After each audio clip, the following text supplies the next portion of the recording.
to make it back with that ankle. So their starting safeties are down, and this defense, which leads virtually every statistical category in the league, will have to play against a red-hot offense with a different look at safety. Yeah, not what you'd want in a game like this, going against the wide receivers, a quarterback that's making every throw, making it look easy, missing some key safety players, but they did it last week, Jim, so they got some experience.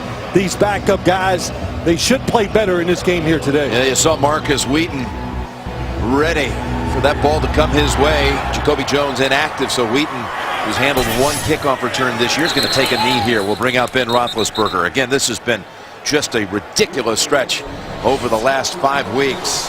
This offense, which has scored in 17 straight quarters. Again, 5 consecutive games with 30 points plus. And they've already got some words exchanged before we can even get to the first snap. And again, Pittsburgh last week, they had a whole lot of heated exchanges going on with Cincinnati before that one began. Yeah, well, that worked for them last week. Maybe that's why they did it again this week. I've seen that a lot, or quite a bit today, in the games around the NFL, and it's important for the officials. Take control of the game right from the start and stop this little squabbling and pushing around by the players. And Roethlisberger will come out with both Heath Miller and Matt Spate, double tight end set. D'Angelo Williams, what a find he's been, signed as a free agent. I don't think anyone knew that at 32 years old he would have this kind of season. Here's Roethlisberger's first pass, a completion over to Bryant for about 6. Brought down immediately by Talib. Alejandro Villanueva. He is some story. The left tackle who had to come in for Kelvin Beachum about 8 weeks ago when Beachum was IR'd. Antonio Brown already with a 100-catch season.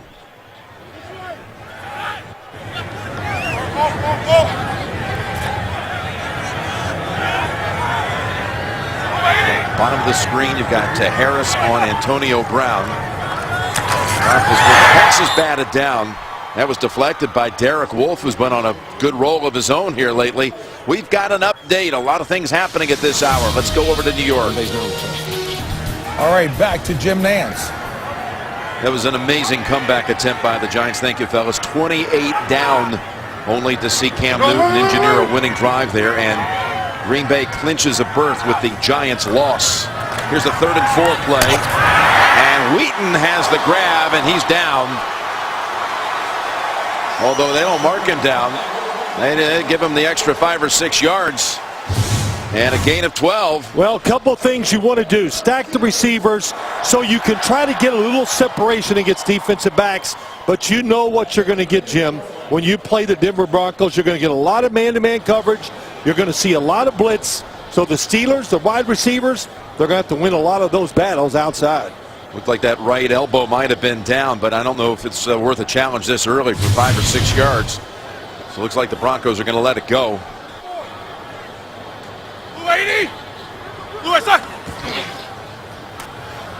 Williams, nice little cut over to the edge, and he's got a gain of 4. Again, Denver, the #1 defense, total defense, fewest points allowed. Wolf's already made a play here. He's had 3 sacks the last 4 weeks. Von Miller with 10 sacks on the season. This is the top sack team in the league with 44. Chris Harris hasn't allowed a touchdown in almost 2 years. And the big story, though, in the secondary involves the substitute safeties today, with Bush and KO getting a start for Stewart and Ward. 2nd and 6. Roethlisberger's pass pulled down by Williams, but ridden down by Trevathan. Gain of 2. Well, we got some good matchups when you watch this game today. Aqib Talib is going to go against Martavis Bryant, and Chris Harris going to shadow Antonio Brown wherever he goes. So 2 high-caliber defensive backs against one of the best duo receiver tandems in the NFL. This defense that last week, the shocking loss it was to Oakland, gave up only 129 for the game and lost. That included -12 total yards by the Raiders in the first half. Here's a 3rd and 4 play, and well defended by Trevathan. Well, you know, Jim, what you see right away from the Pittsburgh Steelers, going to play it safe, get rid of the football quick. And that time you saw coming around the corner was Bruton on the blitz, unblocked. But you want to test out your pass protection. That's why Ben Roethlisberger, Todd Haley, every pass was catch it and get rid of it. The former Steeler Emmanuel Sanders waiting for the punt from Barry. He muffed one last week. It was a costly turnover in that defeat. 38-yard punt by Jordan Berry. Now a flag comes out at about the Denver 35-yard line.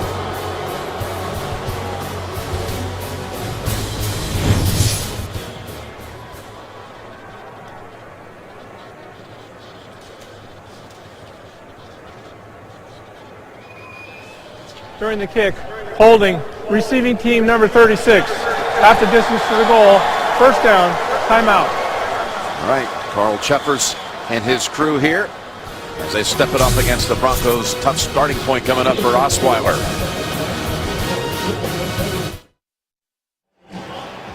If the Broncos win today, they'll clinch the AFC West. And a Bronco victory would also give the Bengals the AFC North Division title. That would be just to get a playoff berth for Denver. It would not clinch the division. Let me correct that. Denver would clinch a playoff berth if it wins here today, but Cincinnati would be the beneficiary of a loss to the Steelers and would give them their division, the AFC North. And Peyton Manning's going to be on the sideline today after coming back to practice this week, Phil. Well, he's got the coach look down, cover your mouth and everything you say, so nobody can read your lips. Ball is out, a fumble by Hillman, and it's recovered by Mike Mitchell.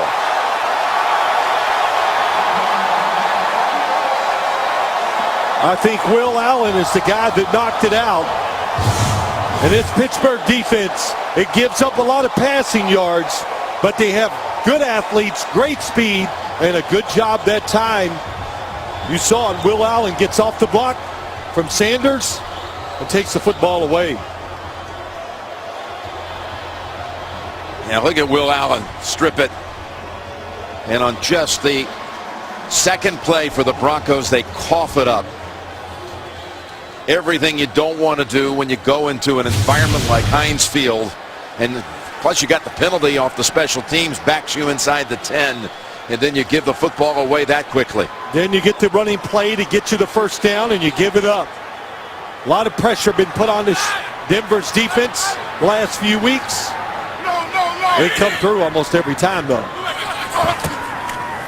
Roethlisberger just dumps it over the top. Breaking a tackle is Williams.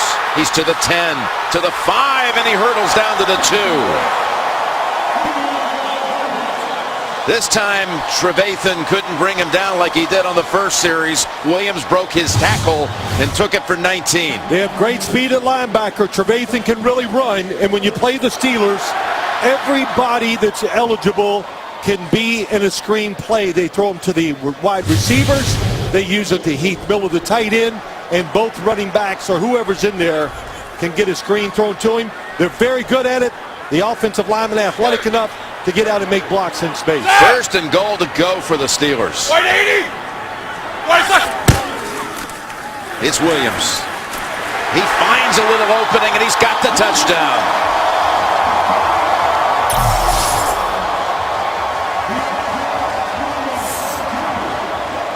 You know, one of the big stories for this Steelers team this year, I think, is how the offensive line has played.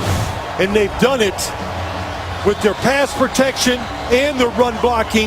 That time, Cody Wallace gets a good push inside, and that's going to get some really stout, excellent defensive linemen. And then when you talk about D'Angelo Williams, Jim, he's almost like the perfect match running back. Wide receivers down the field, power running game. It's a good match. That's his 9th touchdown carry of the season. Hillman grimacing as he takes a look, I assume, at the play where he fumbled it and set it all up. Extra point is good by Boswell. D'Angelo Williams had been fighting the flu all week long. Hillman's mistake, Mitchell's recovery led to Williams crossing the end zone. Aerial coverage of today's game is provided by MetLife. Steel City rejoicing off this start. Touchdown on the board, not even 5 minutes into the game. Caldwell is the returner for Denver. And from a couple deep, here he comes. He's met by Hayward Bay at the 15. Brock Osweiler, this is his 5th consecutive start, coming off his first loss after 3 wins. But this offense, Phil, it has gone stagnant. It has now, with that first possession, as you look at the line, Schofield was manhandled last week by Mack of the Raiders. 5 sacks by Mack. Sanders in his return to Pittsburgh. This offense, with that first series ending in a quick turnover, has gone 24 straight possessions without a touchdown.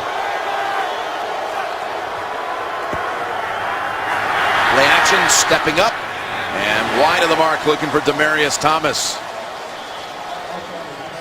His pass defense of the Steelers has been vulnerable this year. Tuitt had that pick last week of Dalton, the one that Dalton then broke his thumb trying to make the tackle. Boats starts ahead of Bud Dupree. William Gay had a pick 6 against the Bengals last week. His last 5 interceptions have all been returned for touchdowns. 6 linemen in for the Broncos.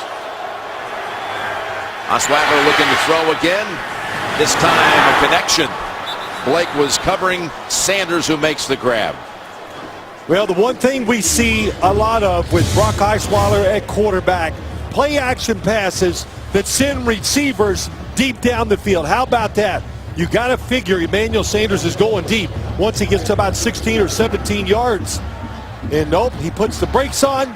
Osweiler, good timing, throws it in there. That's a gain of 19.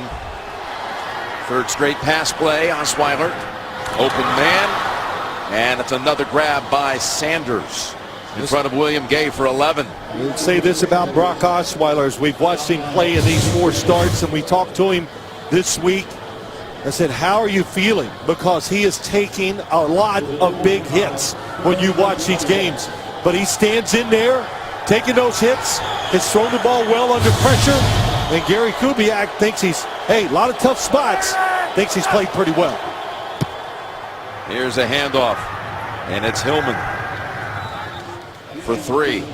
Never miss a moment of football action with the CBS Sports app. Every play and score, every game, and every highlight right as they happen. Download the CBS Sports app now at cbssports.com/mobile. So the first thing I asked Brock Osweiler, how you feeling? And what did he say, Jim? John Elway just asked me the same question. Yeah, he goes, man, he goes, I feel great. Like I haven't taken a hit all year. So excitement about playing, being young, taking the punishment well. 2nd and 7, and Hillman crosses the 50 and takes it down to the Pittsburgh 47, which will set up 3rd and 2. And of course, Denver raced out to a 7-0 start. They've split their last 6 games. Point production down. The big thing here, turnover differential. Well, that's the big thing, turning the football over. They definitely have changed their style of offense with Osweiler. Everybody sees it. Under the center more play actions. The run game has improved a little when he's under the center. He's going gun here on 3rd and 2 with no running back.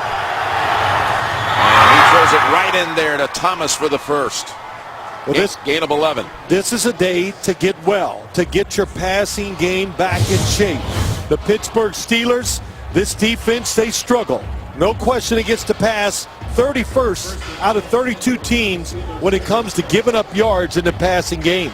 So not a surprise to see the Broncos come out here in the shotgun formation, 5 wide receivers. And he fumbles the snap, and it results in a sack as Timmons just took off. He saw the quarterback was in trouble. He saw it, he reacted. Timmons, 94, coming on the blitz, and he was going to blitz the whole time. He was trying to give a little fake, like, oh, I'm looking to cover somebody. I'll tell you what, yeah. If that ball wasn't even fumbled, I think he would have gotten to Osweiler. I believe he was too. going through there untouched. Listen, this defense, it's all about the linebackers making the tackles in the run game. and they provide the pass rush coming from different spots, trying to confuse an offensive line. 2nd and 17, getting some of it back here with Sanders' 3rd catch on this drive. Puts him in field goal range at the 34, gain of 9. Gary Kubiak, first season as head coach here in Denver. He was here in the playoffs last year as the coordinator for the Ravens as Baltimore won that wild card playoff game here last January 30-17.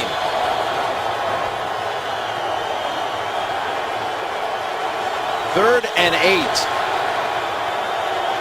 The pass play to Sanders put him in position for a field goal opportunity at worst, but they've got more designs than just a field goal on their mind, as that's a completion to Norwood for a first. Tell you one thing I do notice a lot with Brock Osweiler, Norwood's going to go up, come across the field. Look at the defense. It's looking to the underneath receiver. Good patience by the quarterback. And then throws it behind the defense. You see throws like that. Brock Osweiler, I actually think he throws the football better when he drops his arm down and throws it a little more sidearm. Controls it well, throws good spirals that way. This is again busted right off the snap, and he's able to take it ahead for 1.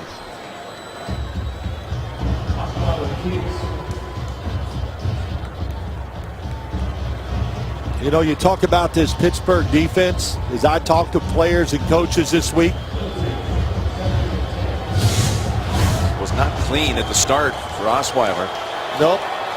Football comes up a little short. Usually that's the quarterback's fault. Got to stay under the center a little longer. 2nd and 9. Here they come. He got it away, and it's incomplete. Nothing on the pass with all that pressure. Nope, just a good job of getting rid of the football. And the Steelers, when you watch them play, they're not built to get pressure just with the front line. It's about the linebackers. We've already said that. Big hit Osweiler takes. Timmons, Shazier, both hit him as he's throwing the football. So the Broncos face 3rd and 9. Owen Daniels at the top. Split wide.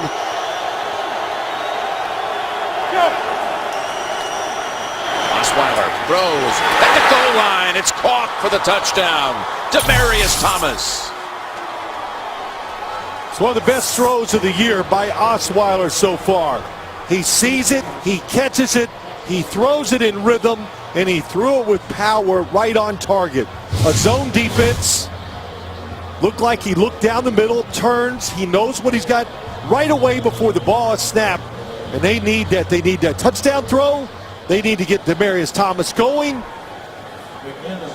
Yeah, he came off a rough week last week. Yes, he did. Had some drops. You know, you get down on yourself as a wide receiver. Extra point. That'll get you going. Delivered by McManus. They converted 3 third downs on that drive. So their first touchdown in 25 offensive series for the Broncos. And he's had some big moments. You remember in Peyton's debut game as a Denver Bronco, it was a Sunday night affair, and he caught a little wide receiver screen, took it 71 yards for a touchdown. But the previous year in the playoffs, the first time ever the current sudden death playoff rules got to what we have today. Remember, Tebow. 80 yards it was Thomas against the Steelers. So you're telling me he had good vibes all week coming into this game? He should have, because he's scored again against them. Off the fumble, the Steelers scored, but Osweiler answers back with a touchdown toss. We are back here in the Steel City with the Pittsburgh offense now at the 20-yard line.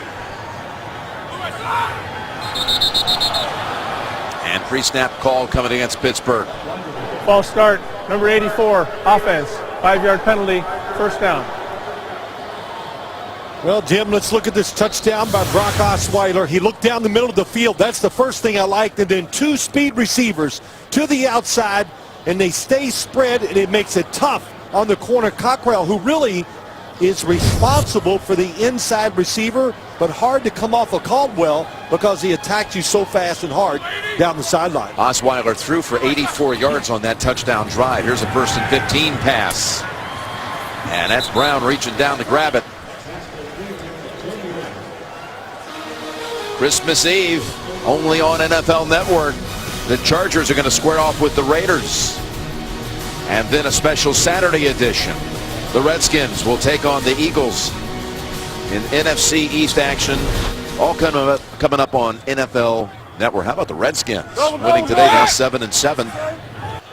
10-yard pass play to Brown. Sets up a 2nd and 5.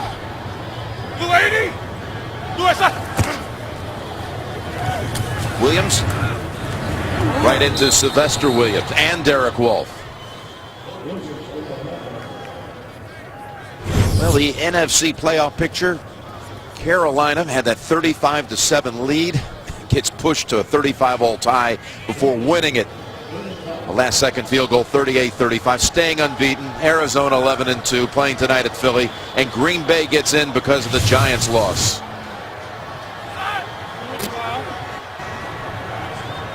Third down and 5.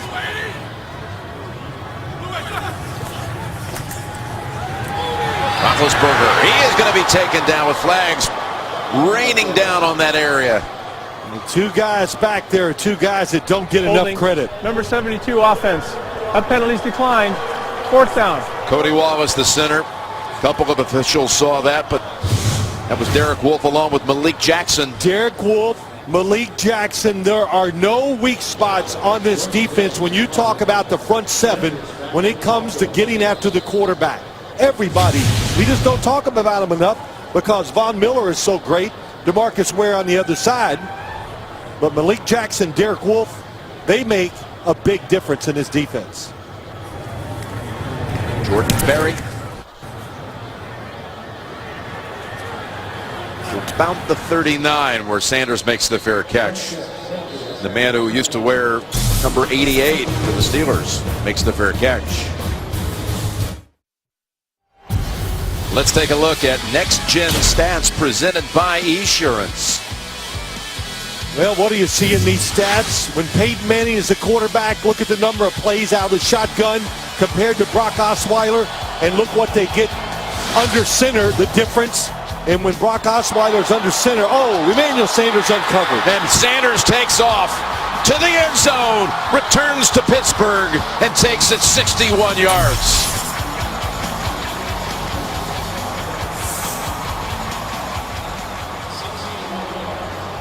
Caught him on a blitz. Nobody picks him up. There he comes inside. They make a mistake down the field. That time Antoine Blake was on the blitz. Nobody was behind him to take Sanders. You saw Will Allen, the other safety, up near the line of scrimmage. Nobody deep. Extra point, dead center. Remember, they had gone 24 drives without a touchdown, and now they've had 2 touchdowns in a minute and a half. Back with Bill Sims, Tracy Wolfson, Brock Osweiler here in this first quarter now has thrown for 145 yards and a couple of touchdowns here in the last 93 seconds. Yeah, we started the game out with, if you want to get your passing game in order, the Steelers, they really have a hard time defending it. And not only when you make mistakes just like they did, that's what you can't understand, because the Steelers do enough blitzing where everybody knows the rules and what they're supposed to do. And that time, nobody covering Emmanuel Sanders. Emmanuel Sanders drafted by the Steelers in the 3rd round back in 2010. And he left Pittsburgh via free agency. McManus earns the touchback.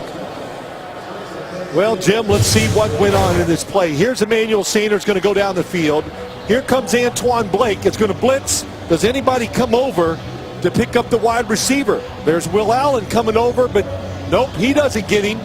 So what a good look, and getting rid of the football on time by Brock Osweiler to get that long, easy touchdown. So who blew the assignment there? honestly can't tell you. As I look at it, it was man-to-man coverage with one blitzer. Maybe the formation confused the assignments by the defense. But if I knew who did it, I would tell you. Here's Roethlisberger on first down, completing it to Bryant. Gain of 15. Shazier talking to William Gay. William Gay was blitzing from the other side on that touchdown play. Look, I know it wasn't a complicated blitz because they had a safety in the middle. Should have been 5 guys blitzing. Instead, they had 6. That's why they were 1 short in the secondary. Time! Yeah.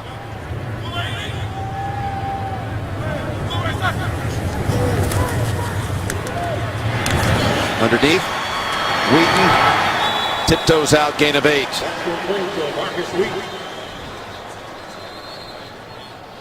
Penalty marker down at the 28.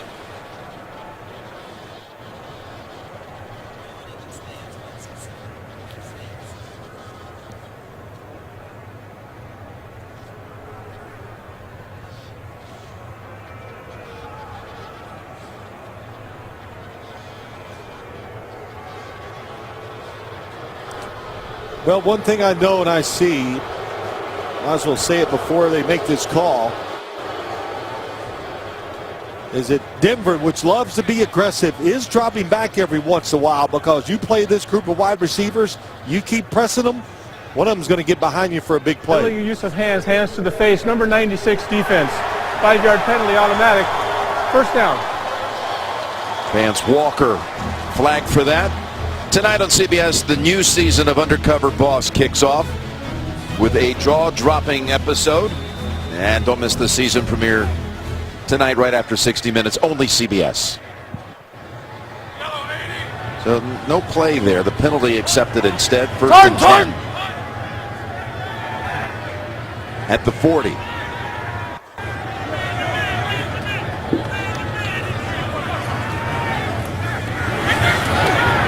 Down the field and tapped away. Look at Talib reach right over the top. Bryant was bound to pull it in.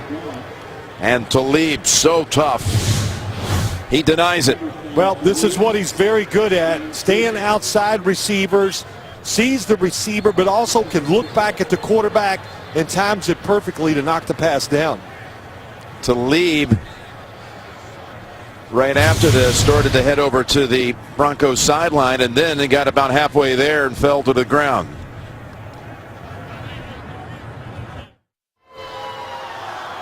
Aqib Talib shaken up on that pass defense. He was hit by his own teammate, David Bruton, in the neck area. Yep, you can see 30, David Bruton grabs his neck right away. Aqib Talib does. David Bruton is a big safety, could play linebacker. Really an impressive player. When he needs to, he can go up and cover tight ends awfully well too. Webster in for Aqib Talib. Roby's in there as well. Webster grew up down in Liberty City, Florida with Antonio Brown. And this play is brought to a halt. Well, every time I do a Steelers game, one of the things I write down about the Steelers offense. Infraction, number 58 defense, unabated to the quarterback. 5-yard penalty, second down. Is the snap count. You got to practice it all week. Ben Roethlisberger, especially here at home, very good with it. They use that snap count to get you off sides, but to make you declare your defense. If you do move around or try to move too quick, great job by Roethlisberger. Second penalty on this drive against the Denver defense. 2nd and 5. That's a first down as Antonio Brown, well, he gets hit. And look at this, as Wallace comes in and 2 or 3 players got a few licks in. It wasn't pretty.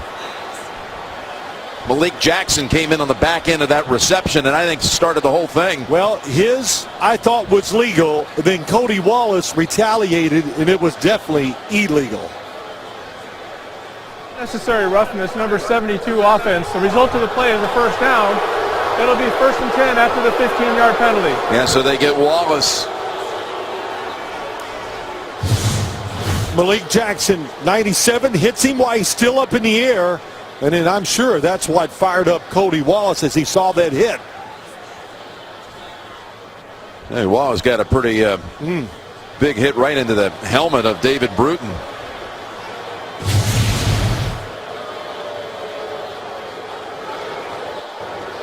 You know, he sees it, and immediate your reaction is protect your teammate.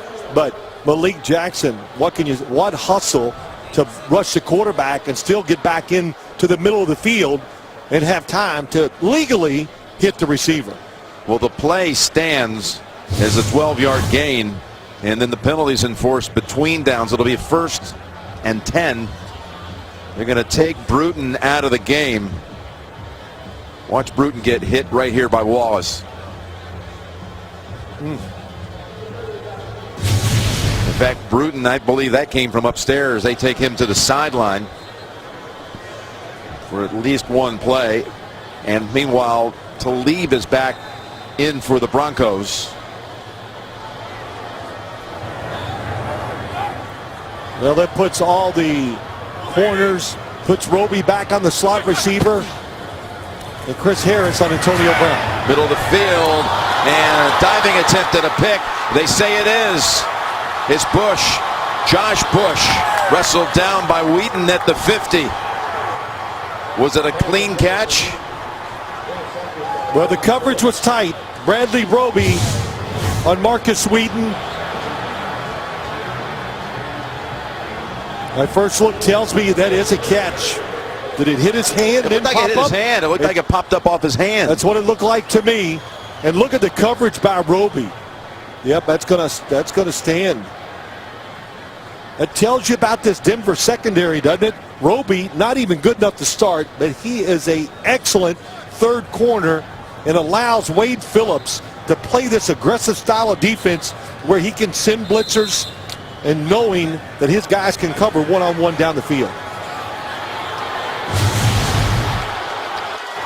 So the Broncos hurry to the line as soon as the interception is confirmed. C.J. Anderson is in the backfield after not playing it last week. And that's over the head of Sanders, and a flag comes down over here where Gay is tangled up with Thomas.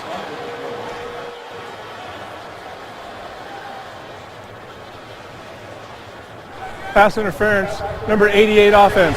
10-yard penalty, 1st down.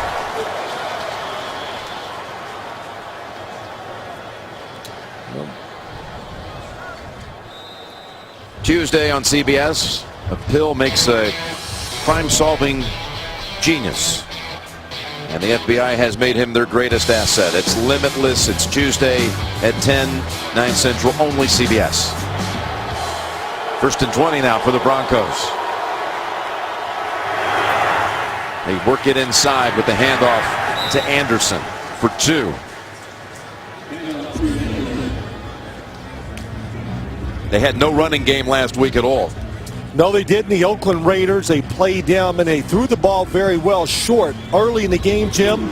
But the Raiders pretty stout up front, tough to run the football on. And this defense, the Pittsburgh Steelers, it's about the same. 9th in the league against the rush, 31st against the pass. What would you want to do if you play this defense? 2nd and 18. There's a catch by Sanders. He's knocked down right away by Blake. Well, they had only 34 yards on 21 carries. It's the lowest output on the ground by the Broncos since 2010. How about Sanders in his first quarter? 5 catches, 107 yards, and that touchdown from 61 out. I'd say he's pretty excited about being in front of this crowd. And of course, I think these receivers excited about the fact that they're the focal point of this offense today and not the run game. 3rd and 11, and they whistle it dead.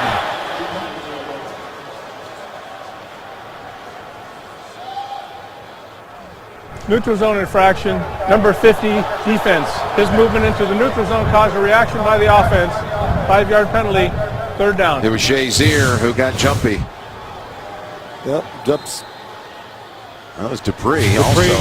Clearly came off. You know, but as watching this first quarter, Brock Osweiler quick with decisions, throwing the football on time. 14-7, the visitors after one. You're watching the NFL on CBS. First quarter stats, the Broncos 165 total yards, 145 off the arm of Osweiler, who had a perfect quarterback rating in the opening 15 minutes. Jim Nantz sends Tracy Wolfson here. Heinz Field, 3rd and 6. And that picks up the burst. He keeps going back to Sanders. Well, the formation, you're getting zone coverage. Sanders, the inside of the 3. And look at all the space that he has to work with. Really, that could have been a double team. But if it is, you got to get tighter. Sanders comes out. There's inside. There's outside. And I said it, quick decisions, getting rid of the football. He's done that well in his 4 starts. Deep drop and an open man again. Thomas. There is tremendous separation between the Bronco receivers and the Steelers secondary. Well, the Steelers secondary, Jim, coming into this game, their number one goal is, hey, let's don't get beat deep. So if you have that mentality, that's going to open up a lot of passes underneath. And the Broncos right now are just tearing it apart. And of course, they already did get beat deep for a 61-yard touchdown in the first quarter. Anderson. Stutter step move down to the 15. Yeah, they got beat deep because they made a mental mistake, which is even worse.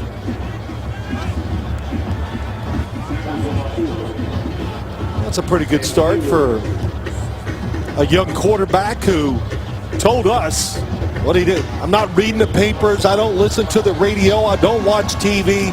I don't want to hear any of the stuff that's being said about the Broncos, the quarterback situation, Peyton Manning, or him. Very upbeat, positive guy. We found him. Absolutely. Confident in his ability. Made a lot of plays. He should be confident. 2nd and 5. Pump fake. Keeps it. Now unloads. And incomplete in the area of Fowler. I like what Osweiler, when we asked him, okay, you've had 4 starts. What have you learned? And his answer, 1,000 things. 1,000. So no matter how much you practice and what you do, there's nothing like getting on that field and learning all the things that you can't do in practice. And the short-term memory. He says that's essential. And this team even showed that after coughing up the football on their 2nd snap in this game that led to a touchdown in a quick deficit. It's a game of adversity. You got to deal with it and move on. They've done a good job of that here today. 3rd and 5 from the 15. And Osweiler has another first down and a goal-to-go situation set up by the reception to Daniels. Well, pretty easy read and throw by Brock Osweiler. Watch Owen Daniels go down the field. Who's covering him? Don't know. Another missed assignment by the Steeler defense. Daniels, one of 3 tight ends for Denver for this next snap.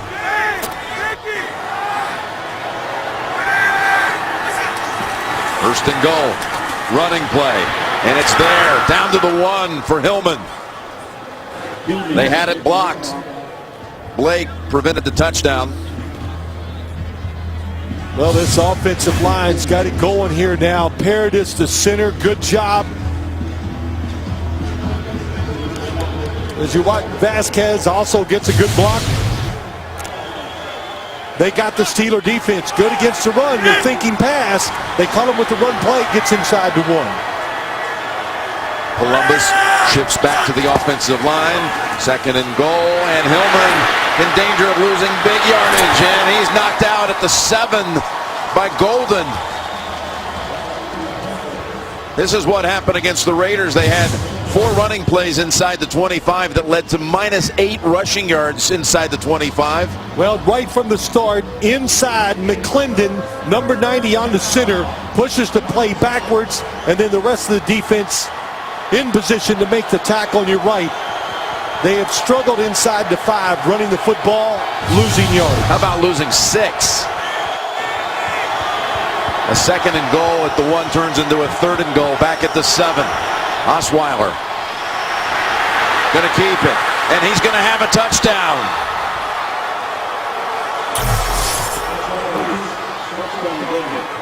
Boy, that's what you do. Didn't force it. It opens up. Nobody staying in rush lanes. As you just watch it, they're doubling the inside receivers. Everybody's worried about coverage. Nobody looking at the quarterback. And Osweiler, that's what you learn in your 5th game as a starter, Jim. You just get a feel for when to move, what to do. And he's moved a couple of times today at the right time. Big run for the touchdown. 50-yard drive, 10 plays. Extra point is going to be wide of the mark. First missed point after by McManus this season. But Brock Osweiler has thrown for 2 touchdowns and now run for another.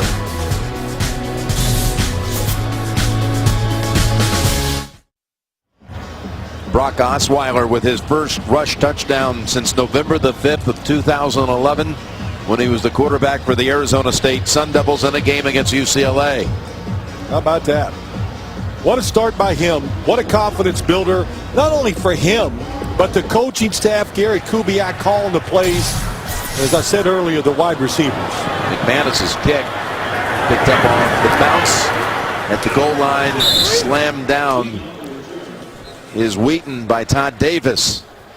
Well, we talk so much about Von Miller and DeMarcus Ware. How about Derek Wolfe? I see this all the time. Look at his arms, extends them, makes the tackle for no gain, and can rush the passer. In 97, Malik Jackson just splits both offensive linemen, gets the sack. Great hustler, both of them in really good shape, and they just put this defense over the top. Derek Wolfe was raised about 45 minutes to an hour west of here, just across the state line in Ohio, south of Youngstown.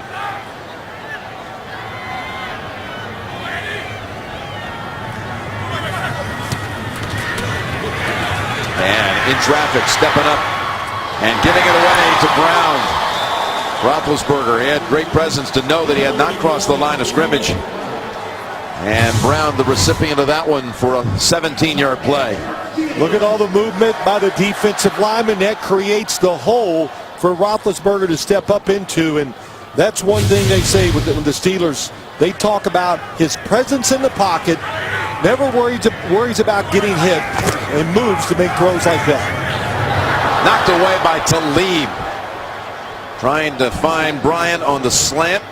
And Talib again makes a fine play. Talib last week was matched up against Amari Cooper, and he held him to no catches on 8 targets. Aqib Talib, you know, you always make these statements when you do the games, but he is playing as good as any corner and not afraid. It will go for the chance to get the interception. We've seen it.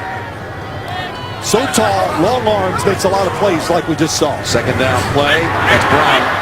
Harris able to break Harris's attempt at a tackle and get the first down. Trevathan also had a hard time stopping him. Well, he's so quick. And a nice little fake up the field. And that's really, Antonio Brown does so much damage within 5 yards of the line of scrimmage. And that's what they like to do. Get him the football, see if he can make somebody miss and pick up extra yards. Another quick throw. This one to Bryant. Steps back once. And now that sets up a big gain and another first. Martavis Bryant. Well, we talked about the screens. And when you run these outside screens, you need blockers, wide receivers. Heath Miller gets out there and gets in the way. And Wheaton gets a good block on Talib. You got to help each other to make those plays work. Play selection so far for Pittsburgh, 15 passes, 3 running plays. Actually, it's 16 because one of them was a sack. 15 attempts by Ben. Going to go up top again, and it's incomplete in the area of Wheaton.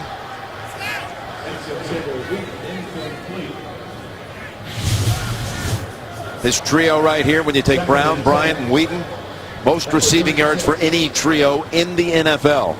Yeah, what a group of receivers. We were out in Seattle. You remember Richard Sherman had a great day against Antonio Brown.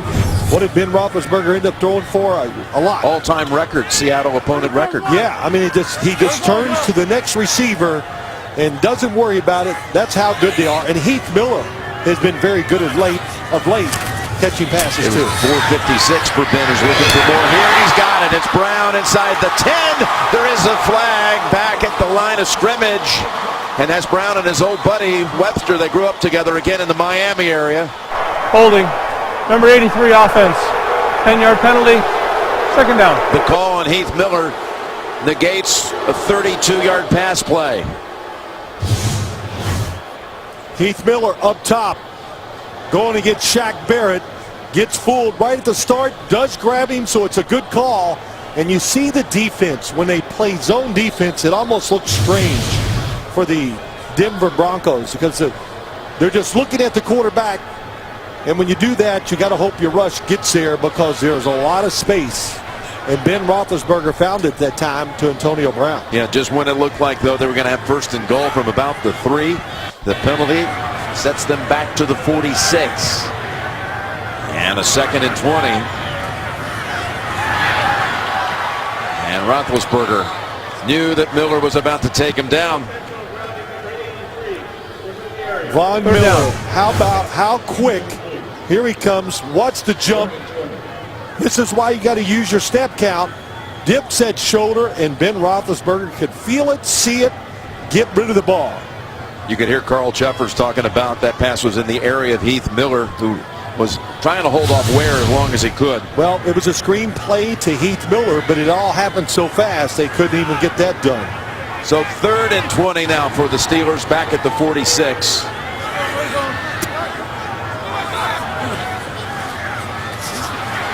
Roethlisberger, deep ball with a flag. It's incomplete, but it looks like it might be a call against the Denver secondary. And it is going to be. Pass interference. Number 21 defense. Automatic. First down. This time it's on to Leaf. It was a double move down the field. Oh, there it was. He was reading the quarterback. And Talib did what you're really kind of taught to do. When the guy goes by, you know you beat. Don't give up the touchdown. Reach out and grab him. Just that slight little pull of the jersey. That's all the officials needed to see. It's a 24-yard penalty on a 3rd and 20. 3rd and 20. Got to play the situation to get caught in the double move there. That's pretty tough to take. Harris tackles down Antonio Brown after a 9-yard gain. Tonight, would you like to know what Apple is working on next? Rare and wide-ranging interviews with CEO Tim Cook and his team only on 60 Minutes tonight. Ben Roethlisberger doing a good job.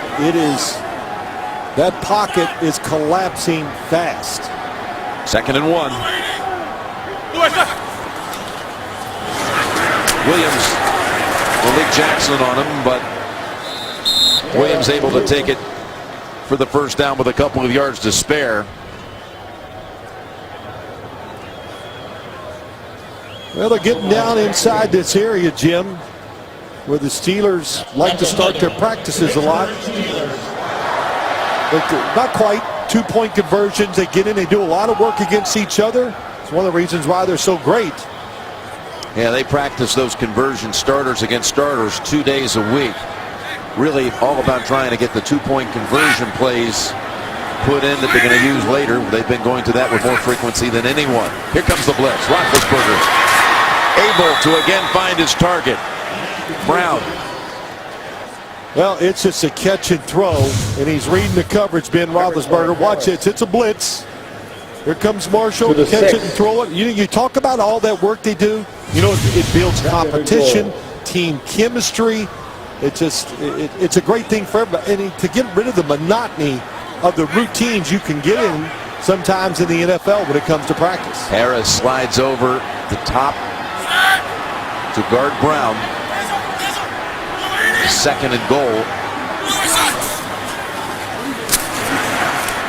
And that goes right through a number of Steelers. Brian was in the area. Well, they want to go to the strong side. Nobody's open, so the second receiver is coming from the left side. And once again, Aqib Talib, tight coverage. 11th play of this drive is coming up. That's what you want to do, Jim, against man coverage where you all got a guy, cross them, go across the field, tough to follow them. That's the toughest thing about the style of defense Denver plays. 3rd and goal from the 6. And to the end zone and incomplete. Roby. He was defending Wheaton. Incomplete. How about that play by Bradley Roby? Top of the screen. Reads it. Oh, I don't know how he read the outcut, but he made the move before Wheaton. So the Steelers are going to have to attempt a field goal by Chris Boswell from 24 yards out. He's been quite a find. His place kicker Adam Rice. And that kick is good with a little excitement. Well, here we go again.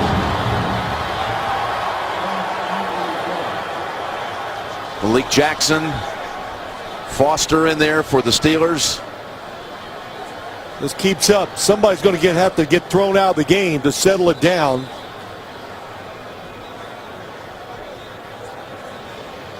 Legursky telling his side of the story.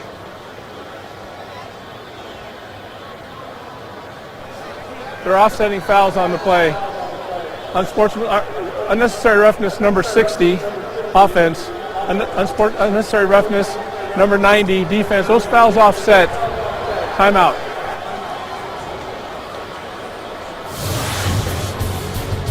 Watch the kick by Boswell. Off the goalpost and good.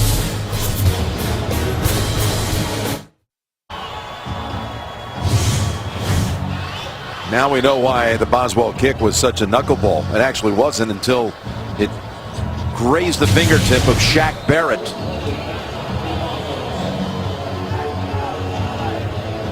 Boswell now 25 of 27 on the year field goal attempts. He sends it down toward Norwood, who immediately drops to a knee. I didn't know we'd have this kind of activity, all these flare-ups between these two today. Well, either did I. But, you know, this game drew a lot of attention all week. Reporters talking to you constantly, your family saying things to you. And it just builds up. And we're seeing some of the reactions to the build-up to this game today. And only a quarter and a half. I hope this can go 15 rounds.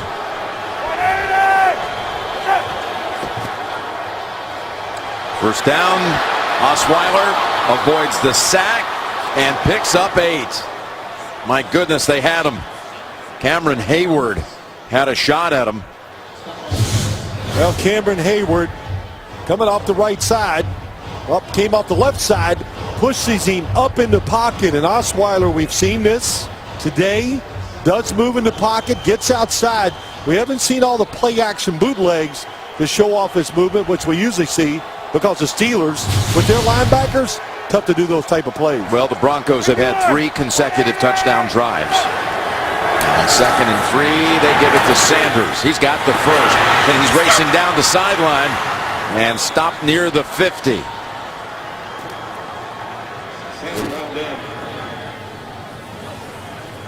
A 24-yard run by Emmanuel Sanders. Owen Daniels, watch number 81. Gets outside, gets the block. And does Sanders stay in bounds the whole time? Yeah, he can turn the corner and turn it tightly. 140 yards of offense by Sanders, including 6 catches for 116. And Osweiler just throws that toward the feet of Vernon Davis. I thought we might see quite a bit of Vernon Davis today because of his speed, They've involved him in the offense more. Last week he was a big target. Some good matchups for him out there, but they don't need him so far. They're throwing it to all the wide receivers. Well, Vernon Davis is playing here for the second time this year. Second week of the season. He and the 49ers played the Steelers. They had 5 catches for 62 yards. Sure, he never imagined he'd be making a second appearance at Heinz Field. Tillman. And he tried to put on the brakes and then add a wiggle, but the Steelers closed in on him after 7. Yeah, wiggle didn't work. Mike Mitchell, number 23, good cutback, good blocking on the backside. But watch Mike Mitchell squares up, nowhere for Hillman to go.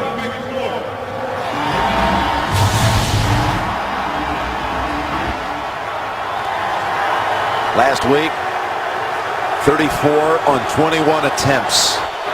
Already 71 on the ground. 3rd and 3.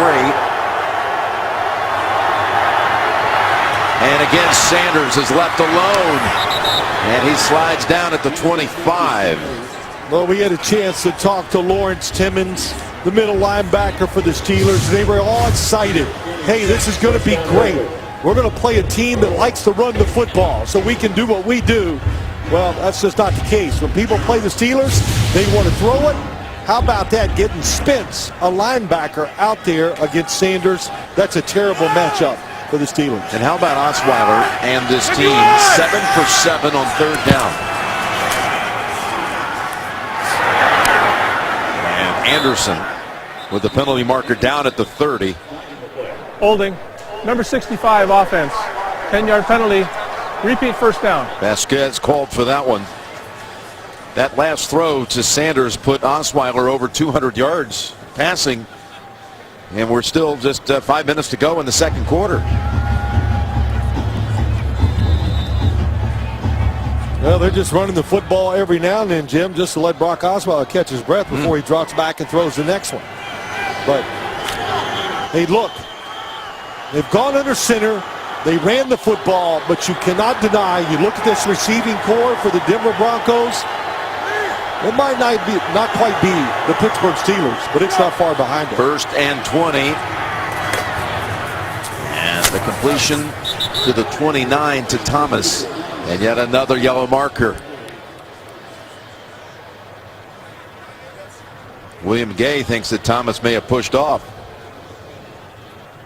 Illegal use of hands to the face. Number 55 defense. 5 yards penalty. Automatic first down. So what had been a 1st and 20 play, they'll take the penalty here against Pittsburgh and the automatic first down that comes with it. And Demaryius Thomas is a little shaken up. 55. Arthur Moats, yeah, definitely got the hands into Harris and gets called for it. I'm sorry, Schoenfield. New set of downs at the 31. C.J. Anderson thrown down by Jarvis Jones.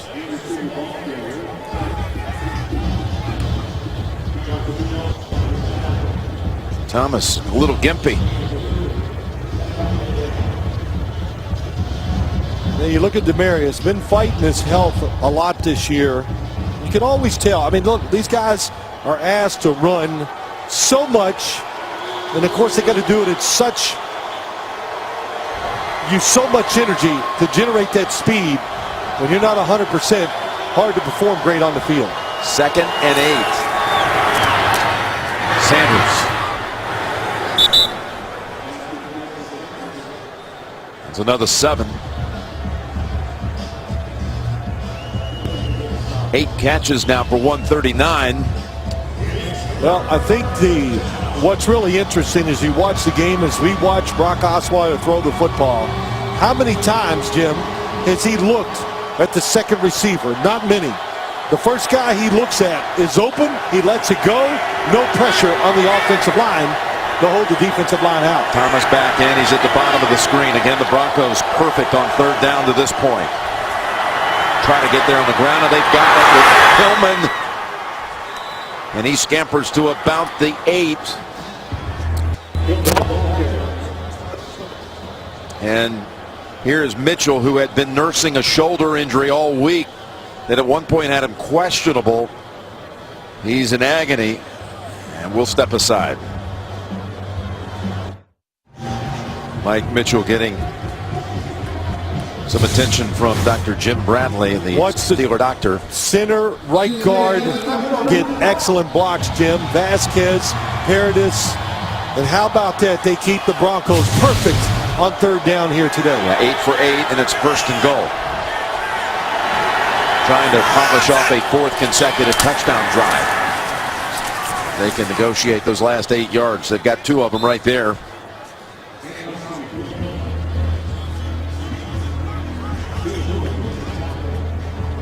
Well, so many things. There comes Mike Mitchell back in the game. But the offense, it's rolling. 2-minute warning coming, and they're keeping Ben Roethlisberger on the sideline.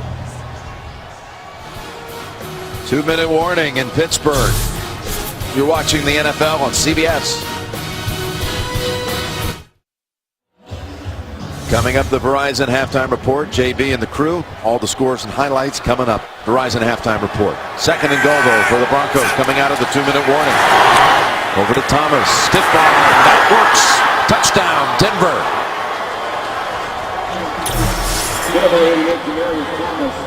Boy, you see this type of play quite a bit. Why? Because these receivers are so big and strong, and if you're going to put a defensive back against them one-on-one, the quarterback is going to take advantage of it. And when you go to make the tackle, you've got to go down by the knees. You go high, that's what happens. You get a straight arm, they walk in.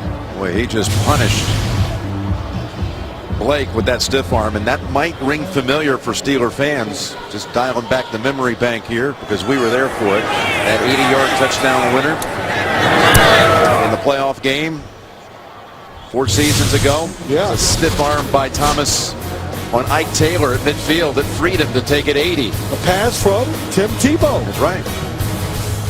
What a start by Osweiler.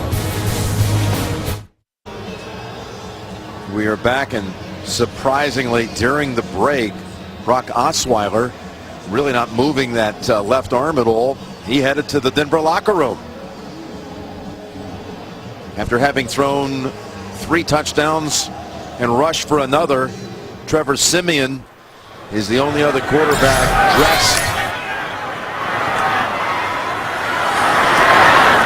And Wheaton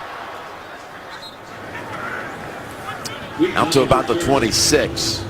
You know, you look at this Denver Broncos, look what they've done so far with their 5 possessions, the fumble, then the 4 touchdowns. And Jim, I know it's the Pittsburgh defense, but I think last week the fact that the offense struggled so much that Gary Kubiak said this is a great time to open it up, to show everybody our quarterback in this offense can still move the football and score. They have definitely done that here in the first half. Well, they put up almost 300 yards of offense, 296.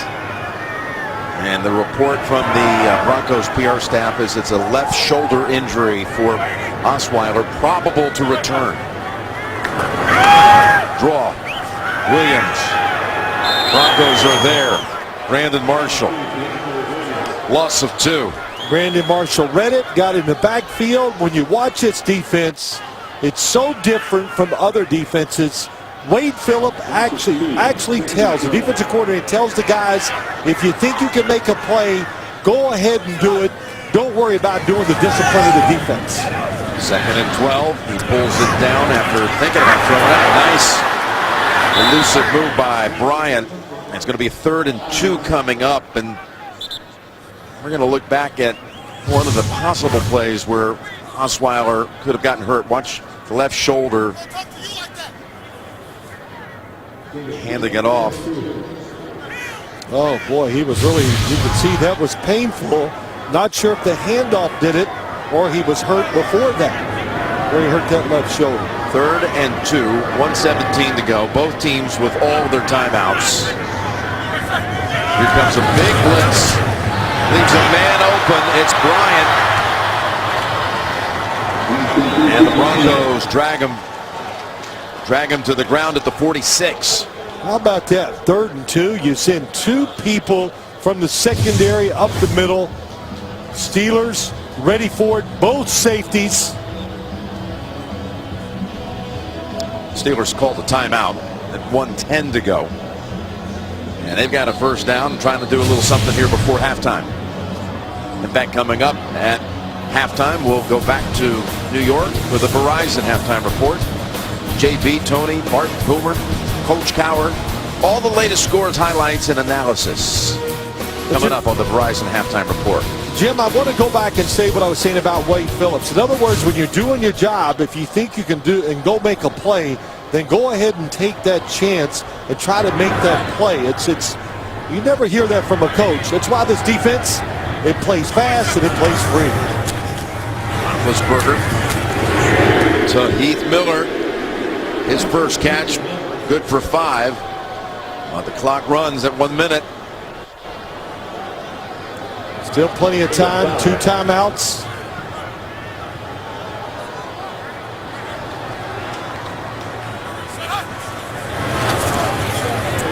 Pressure again. They've got hold of him. Little Dwight Freeney spin move that time on the outside. Shane Ray. Shane Ray, boy, watching. Coming from the left side. Look at Shane Ray, their first round pick out of Missouri. Timeout was called after the sack by the Steelers, leaving them with 1. He made a great move, got around Villanueva. It was a terrific story in himself, number 78, how he has stepped in and played so well, especially the last few weeks. But Shane Ray starting to show up more and more as the year goes along. You said it, a rookie. First round draft pick. 3rd and 13. How can you not get better watching DeMarcus Ware and Von Miller every day in practice?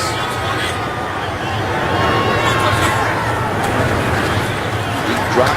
Roethlisberger to Brown. Brown. Out of bounds at about the 42.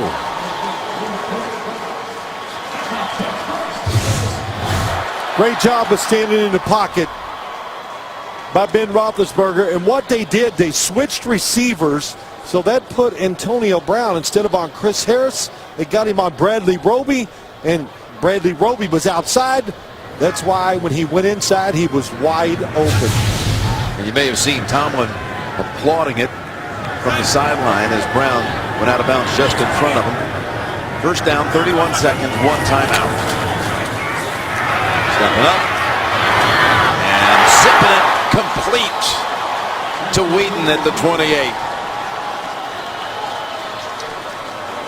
So now they brought Boswell into the equation, and the timeout's called by Pittsburgh. It's last. Boy, clever route by Wheaton. Good work in the pocket by Roethlisberger.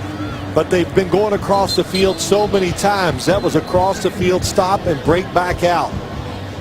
You watch Roethlisberger in the pocket. It's kind of like watching Cam Newton, you know, some of these guys. They're not afraid. They're never worried about getting hit. They just shift around back there, buy the extra time, and still throw the football down the field. He's at 189 here in the first half. Our quarterbacks have combined for over 400 yards of passing. Yeah, it's the toughest test this Denver secondary has faced all year by far. Let's see what the Steelers do with no timeouts. They go to Heath Miller. And tackled by Bruton. And here they run to the line of scrimmage to get set to spike it.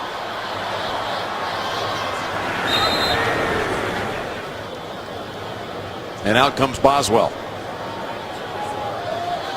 Yeah, that's the play. Don't even risk throwing a short pass. You know Denver is going to play all outside routes. This field goal's big. Get you within 2 touchdowns. It'll be 41 yards for Boswell.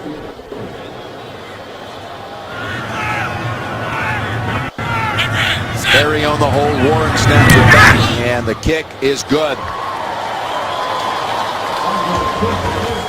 Well, since debuting in Week 5 when he became the 4th different Steelers kicker on the season, Chris Boswell has led all kickers in the NFL in field goals and points.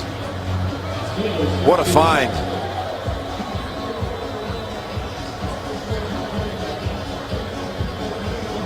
Sometimes I think we see it, we witnessed it, probably the stats even bear it out. For some reason, it's not that windy here, but this is a tough stadium to be a field goal kicker in. Well, he just broke the franchise record for a Steeler rookie or first-year kicker. Broke Chris Brown's mark for most field goals in the first year. That was his 26th make.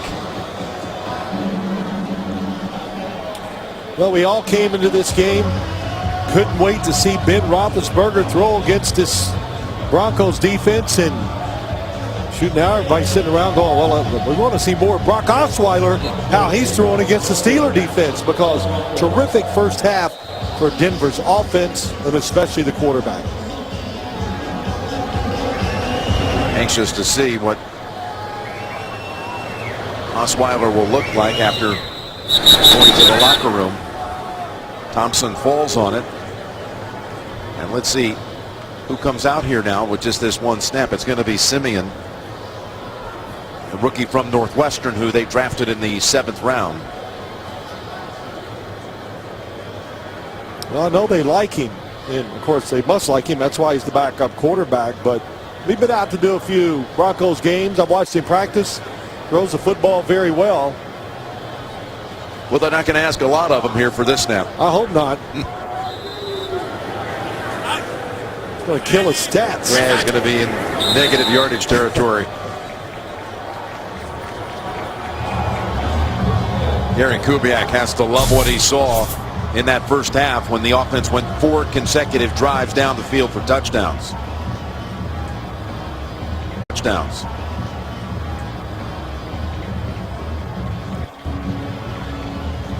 All right, let's send it down to Tracy. Thanks a lot, Coach. Over 200 passing yards by Denver. How do you have to adjust coverage-wise in the second half? We just got to stop defeating ourselves. You know, we're making some mistakes from an assignment standpoint, from a communication standpoint. It's tough to beat anyone when you're playing like that. I give them credit. They're doing some good things, but it's about us settling down and being who we are. A lot of chippiness out there. How much will you address that at half? You know, I'm more concerned about our execution at this point. The chippiness is not why we're down by 14.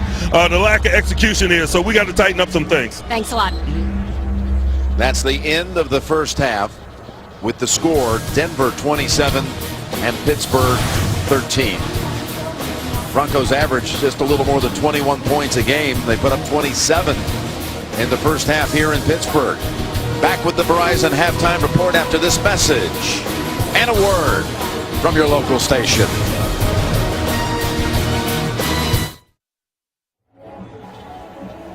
.295 yards of offense by the Broncos in the first half, leading at 27-13. And follow your favorite team all season long. Go to itunes.com/NFL. Now, Brock Osweiler has come back out here. He ran onto the field from the locker room, but we believe he might have gotten hurt right here on the scramble on that last drive he participated in. Hit by Sean Spence. He got hit on that same drive a little later on by Cameron Hayward. Grimaced after he handed it off here to Hillman. And then he went in early, but he's come back out here, Phil.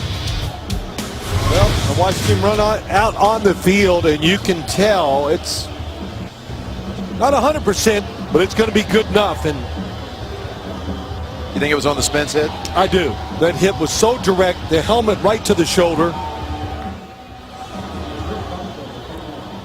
Well, the Broncos offense will be first on the field as the second half is underway. There's a short kick. Norwood near the 20. Got an update, in fact, coming from Tracy. What do you got, Trace? Jim, I spoke with Gary Kubiak coming out of the locker room, and he said that Brock Osweiler hit that left shoulder pretty hard, but he is going to try and give it a go. He also told me that he brought him into the locker room earlier than normal just to give him that extra time to get treatment, Jim. Okay. Coming off a first half, 14 out of 18. 214 yards, 3 touchdowns, and he also ran one in for another score from 7 yards out.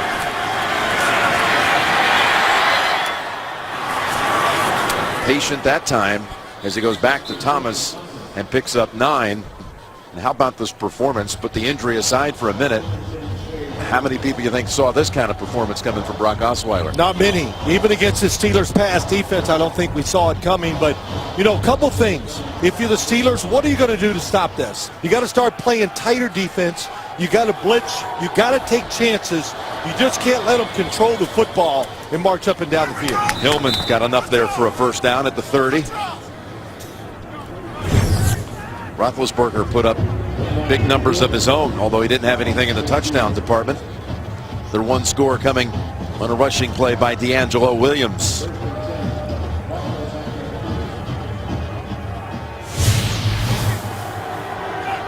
First down, Broncos. Here's Hillman. Kicked it in an extra gear trying to get to that edge.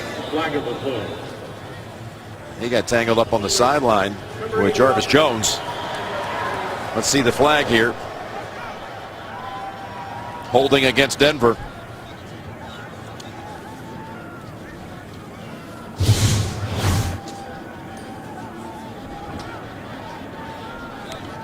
Boy, look at him get all tangled up in the chains of the down markers. Jarvis Jones. Jarvis Jones not out there. Yeah, I didn't know he was going to have contact on the sideline. Will not get credit for the tackle. There you go. Right. First and 20. C.J. Anderson comes into the backfield. Osweiler incomplete. Sanders looking around wanting a flag on Cockrell, but doesn't get it. When you look at the numbers from the first 30 minutes, what stood out? Well, the total yards by the Broncos, the fact that they had 4 straight drives in a row where they went down and scored, that stands out. But the third down conversion. Well, third down conversions, I couldn't even get to it. There's so many great numbers. And the receiving yards by the wide receivers. Second and 20 as Osweiler steps back into the gun. And 5 wides. And that was Anderson. Shazier on him. Third and 20 coming up. The coverage underneath is tighter. Watch Mitchell, he drives, but when he drives, you got to be careful as a quarterback. Don't get too conservative. Read the defense. If they want to get tighter, throw it behind them.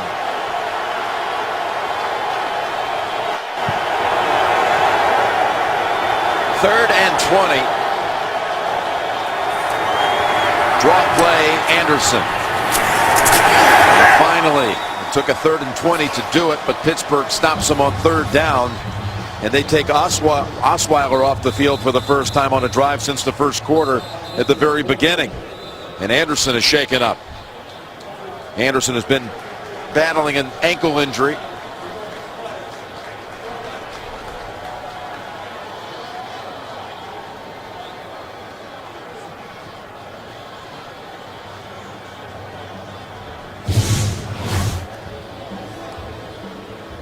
Trying to stiff arm Mitchell. And James Harrison had the helmet into the back of Anderson as he was falling to the ground.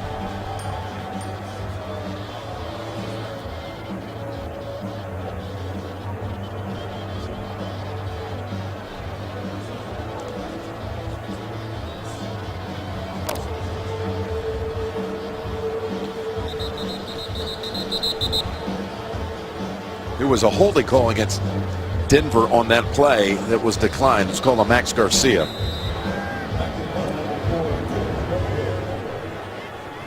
So Britton Colquitt comes out to punt to Antonio Brown. Britton's father Craig punted for the Pittsburgh Steelers back in the late 70s, early 80s, and helped Pittsburgh win a couple of Super Bowls in his time.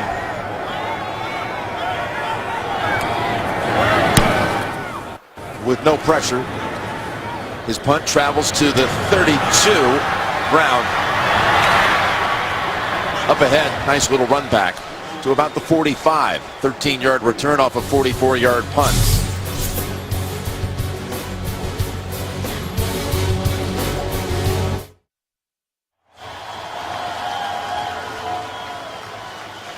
Jim Nantz, Bill Sims, Tracy Wolfson back here in Pittsburgh with the Steelers about to take on their first possession of the second half.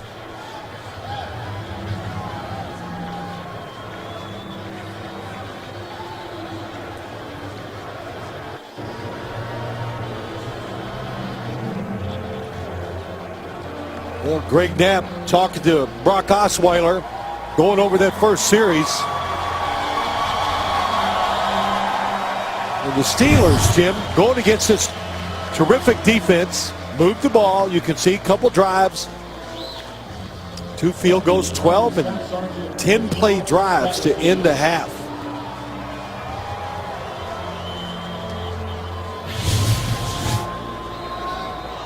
What adjustments do you think Pittsburgh made with its offense at halftime? You could see up top, 5 rushes, 30 passes. You'd like to keep a little balance. I think Todd Haley coming into this game was hoping that they could be a little more patient with the run game and wear this defense down. Williams, look at Malik Jackson. Wrap him up, hold him to 1. Hard to wear this defense down when you talk about running the football and doing it that way, because it is so deep. They have so many defenders. They rotate, extra defensive linemen in there. We've talked about all the good defensive backs they have in coverage, and Wade Phillips.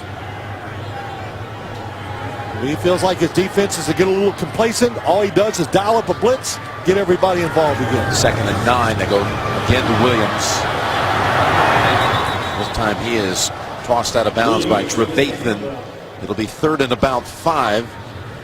Well, Trevathan has the speed to get outside, make the tackle, and Malik Jackson forced that run wide again. Malik Jackson, boy, he's playing some game. I think I've said that before when I've done Bronco games.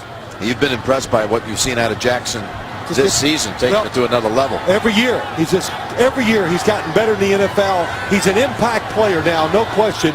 A guy that goes into the game not just trying to do his job, but have an impact on the outcome.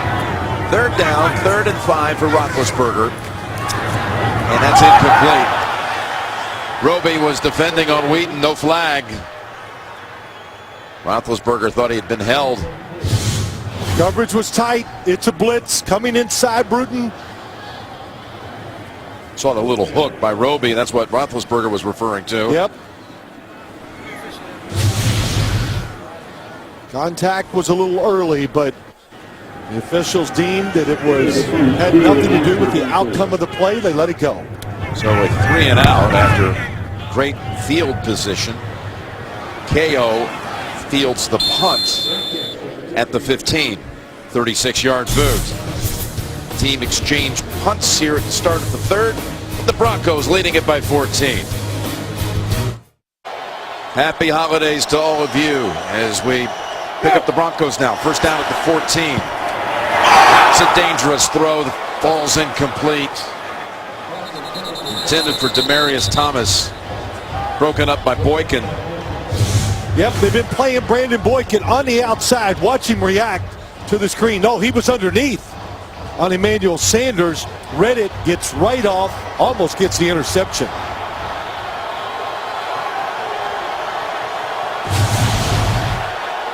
Well, you can tell it's only been 4 plays, but the defense, the attitude.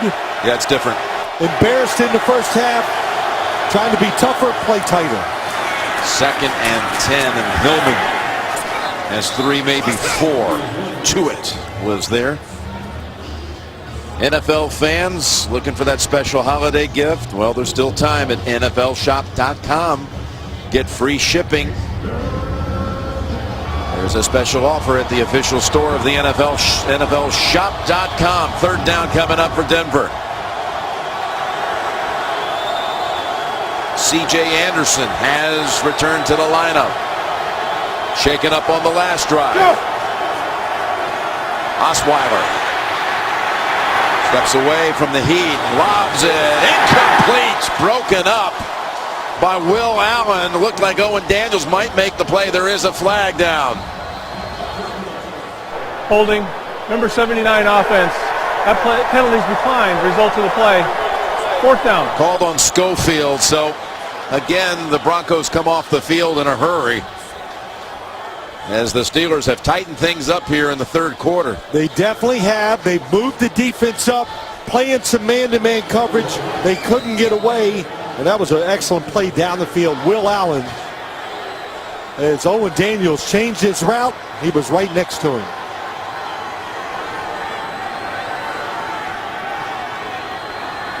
Colquitt didn't see the field in the first half for a punt, and now back-to-back punting situations.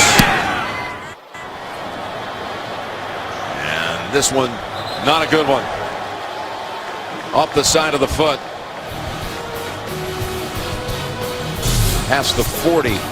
Make it the 41. There was a wonderful moment here in Pittsburgh just a few moments ago. The Steelers teaming up with the Tunnel to Towers Foundation, surprising Staff Sergeant Michelle Satterfield. First by bringing out her brother, Staff Sergeant Jeremy Betcher. That was a surprise. And then on behalf of the Steelers and again Tunnel to Towers Foundation, Michelle and her 12-year-old son were presented a house just outside of Pittsburgh in White Oaks, Pennsylvania. In honor of all the many things she's done, service for her country, a fourth-generation Army soldier who serves in the reserves today. Tip of the hat to Michelle and her family and all the military folks around the world as we've got flags flying and Roethlisberger falling back near the 30. Again, Malik Jackson was in on the play. He's trying to go to the Pro Bowl today. Holding. Number 78 offense. That penalty's declined. Second down. Malik Jackson, number 97, gets inside right away against Villanueva. And there's nothing he can do but hold on. It didn't matter if he held or not. It was going to be a sack against Roethlisberger. And that's his second sack. Malik Jackson, that is, today. Third overall for the Broncos. His presence inside so far, probably one of the biggest differences in this game here today. Second and 19. Tipped and caught. Harris deflected it. Brown stayed with it. Picks up 8.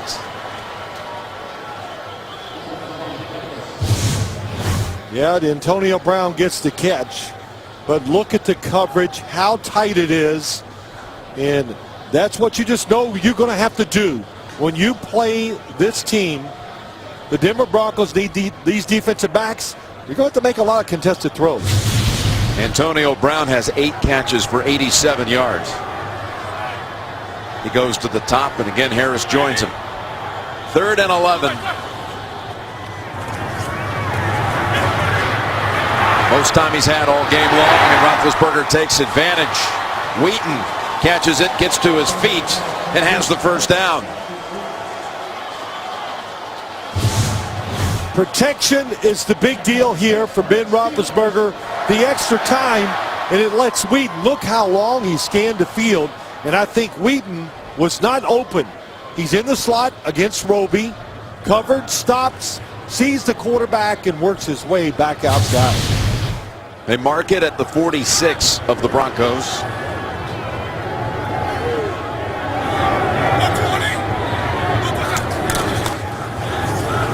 Williams trying to bounce outside. Marshall won't let him. And look out, Derek Wolfe. He's changing a little bit with the Castro. Well, Jim, we talked about the coverage of these defensive backs, what they can do. It's a blitz. Look how tight they are to the receivers.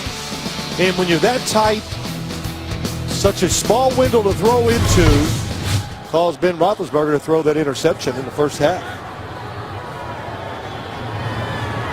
2nd and 9. The 8-minute mark in the third quarter. And that's incomplete. Roby defending on Wheaton. I mean, that was a great job by Roby. My gosh, this is a tough route. Everybody in the league runs it. Inside receiver, all that space. And he looks right up, runs the route for Wheaton. It's a good thing Ben Roethlisberger didn't throw it right on target. It would have been intercepted. Pretty good when your third quarterback makes plays like that for you, just constantly out there in the field against the best receiving unit in the NFL. Well, of course, he was a first-round pick out of Ohio State a year ago. And flags are down. Crowd knows they got a free play here. And it's a completion to Bryant. First thing that Ben Roethlisberger has done many times. Number 94 defense. That penalty's declined. Result of the play, first down. When he draws you off sides, just like Aaron Rodgers, they look deep down the field for the big play.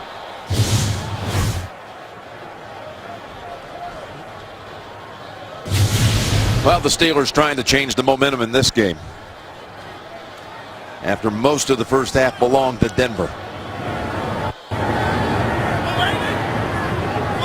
On a first down from the 35, Roethlisberger going for the big one. And Brown defended by Harris, and the flags are out.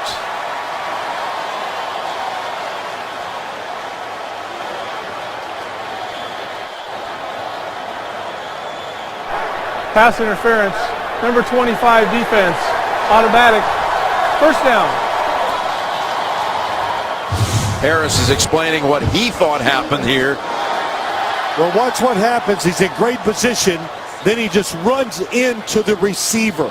So he impedes his progress. You know, you just can't push him out of bounds.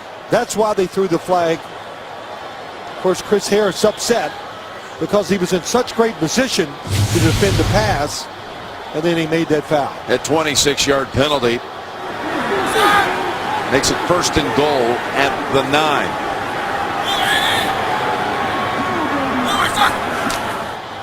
Roethlisberger to the end zone for a touchdown over Harris, and that's the first one on Harris in 2 years.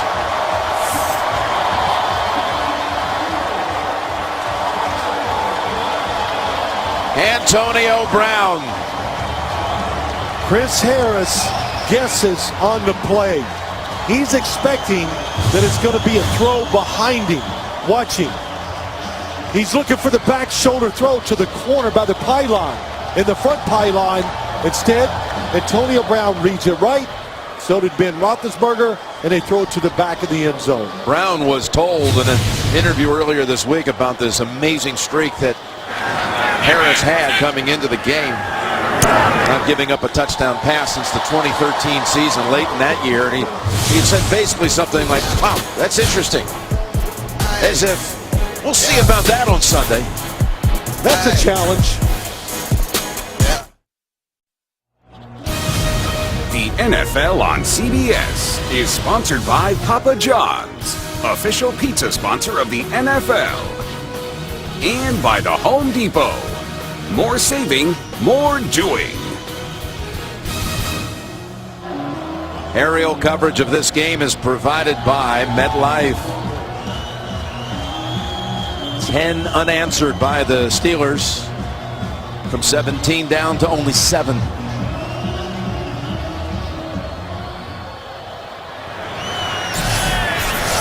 And they'll bring the Broncos out to the 20 as we take a look at next-gen stats presented by Esurance.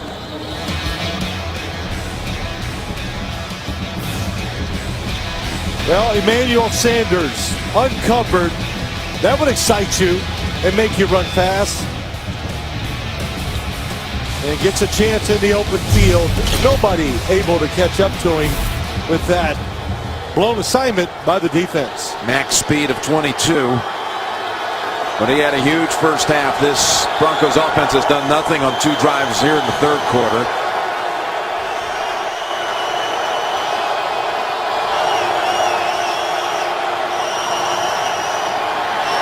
Osweiler goes back to Sanders and a diving grab. There he is. And he may have fallen on the football. 29 here, Phil. What a throw. Look at that move and patience at the line of scrimmage by Emmanuel Sanders and Ross Cockrell. There's really nothing you can do. Osweiler threw it high and soft and dropped it straight down. Perfect throw. Great route by Sanders. Sanders and Brown putting on quite a show, as they used to when they were on the same side. Mike Wallace was the third member of what they called the Young Money crew here in Pittsburgh. Osweiler goes to Thomas. Well, he caught it, but I don't think he was in bounds when he did. They still haven't ruled on it. It wasn't a clean catch initially. Carl Shepard is going to come in to assist.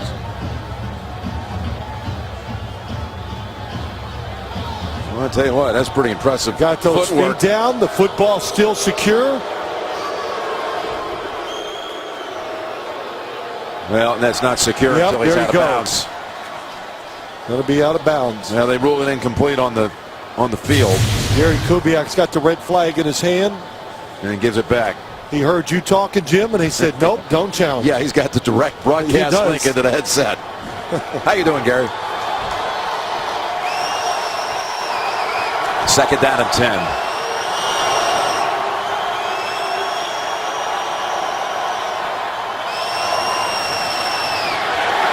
And the Steelers plug that hole. Hillman, no gain.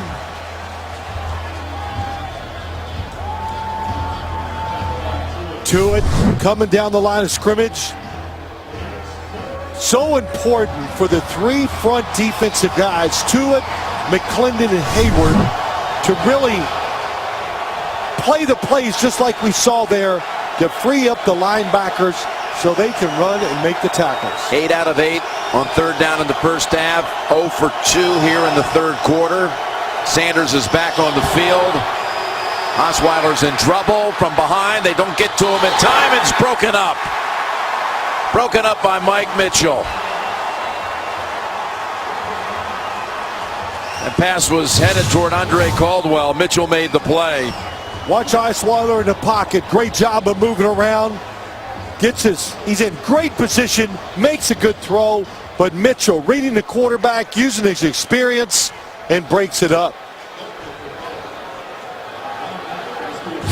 And Antonio Brown stands back at the 10. He's already had a punt return for a touchdown this year, which gives him a touchdown return, that is, in each of the last 3 seasons. He'll have a chance to return this one. He can get the edge. There's no flag on that block, and there goes Brown.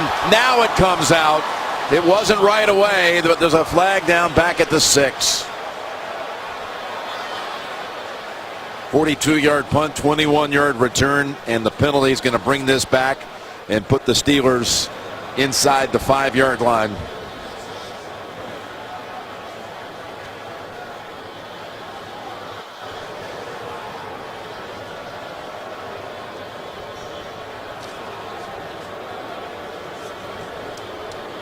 During the return, illegal block in the back.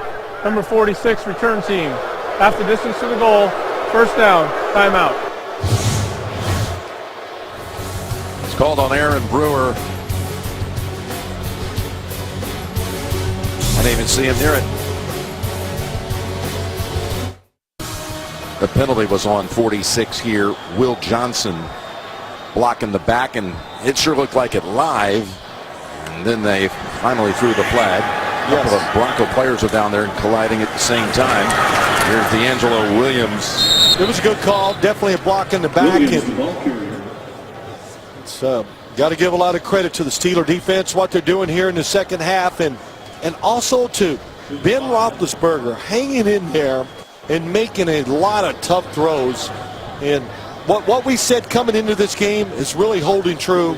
If you give him any window and any amount of time, he is not missing with the football. That touchdown he threw on the last possession made it 38 consecutive home games he's thrown a touchdown pass. That's the 4th all-time streak in the league history. From the end zone. Look at Bryant. He goes, well, they marked him out of bounds. They said he had a foot out of bounds. Almost able to shake off Talib.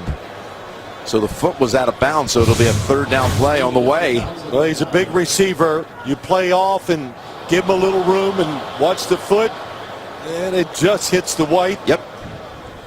But, you know, going back to Ben Roethlisberger, just to say this, the way he throws, the Steeler coaches admit they've never been around anybody hotter than him and more in tune and just more relaxed and has unbelievable rhythm throwing the football and can change speeds. That's the biggest thing.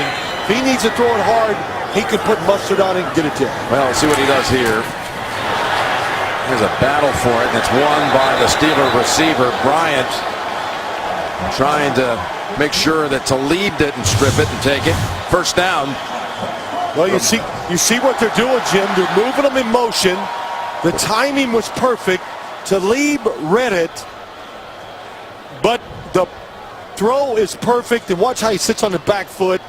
Compact motion over the top, and you know, it's always a beautiful spiral. Well, look how close it came to Talib taking that catch. Inside routes would really do. Well, they would scare me if I was the opposing quarterback against Aqib Talib. Here's the blitz. Roethlisberger's pass wide of the mark for Bryant. You were talking about the throws and how much he's impressed you today. And you used the word tough. People always use that word when talking about Ben. Overused. So, but when we asked him this week, where do you get your toughness from? He said, you know, I'd have to say my grandmother. My grandmother. You know, I'm kind of was raised a country boy, suck it up kind of a guy. And his grandmother, Audrey Roethlisberger, says she's the one. She's passing it down the line, and he is tough, and he has no fear in the pocket, as we would call, or as my old coach would say, no cabin fever. Doesn't get worried and nervous when people are around him. Number 77 offense, 5-yard penalty, second down. I think that's just part of being a quarterback here in Pittsburgh, isn't it? You got to be a tough guy. You know, the weather, the history of the football team. Of course, you think about Terry Bradshaw, Bobby Lane, and just, of course, just the city. They demand it from their quarterback. 2nd and 15. Nice snap by Brown. Boy, he just took it off the shoelaces.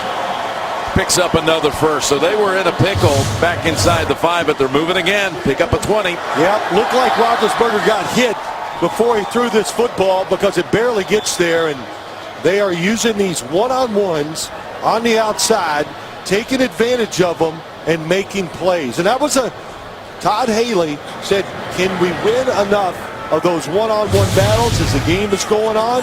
They're winning more and more of them. Hayward Bay comes in as an added receiver.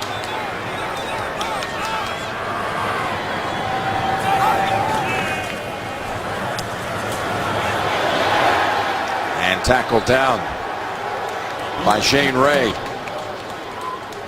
Antonio Brown with 10 catches, 116 yards. Consecutive seasons with 1,500 yards. Well, he's just accomplished back-to-back on that last 20-yard connection a couple of plays ago. That's all time. Look at that distinguished company. Well, he deserves to be in it. Hard worker, knows all the positions on the field. 2nd and 10. And Brown. Now, you know this guy, he's had all these 100-catch seasons, 3 in a row. But you thought maybe wouldn't post these eye-popping numbers against this defense. Well, you know what? The routes that we talked about early in the game, these quick routes outside, just like that one, the last couple we have seen, that's what he's good at. And the timing by the quarterback and him right now is perfect. 3rd and 5. Go back to what Richard Sherman told us when we we're getting ready for the Seattle game. He says, I look at all the film and all these DBs give him too much space at the line of scrimmage. They're going back to him and it's incomplete. Good coverage, good point. Richard Sherman was right. But what they're finding out, this Denver defense, good coverage on the outside. And really kind of just a hope throw by Ben Roethlisberger. Number 84 knows he's covered. Chris Harris read the route. He broke it off, but they can't get the completion. Norwood, the low punt, backs it off. Back short punt too. And then it's picked up by Norwood. He played possum. And look at him go. Weaving to the outside. He's got a chance to take it. Norwood all the way to the end zone with a flag down at the other end of the field.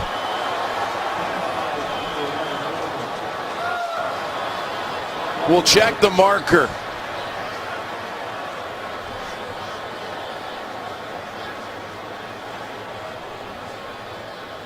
Jordan Norwood.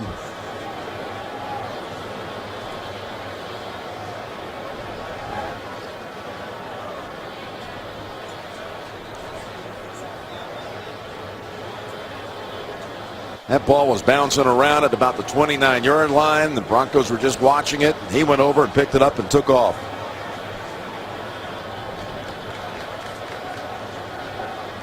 The penalty marker is not anywhere close to where the action was. It's on the far side of the field.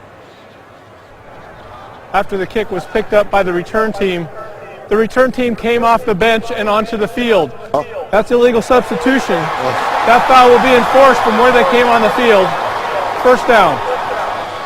So the Broncos on the sideline had given up on the play as well. Thought the play was over.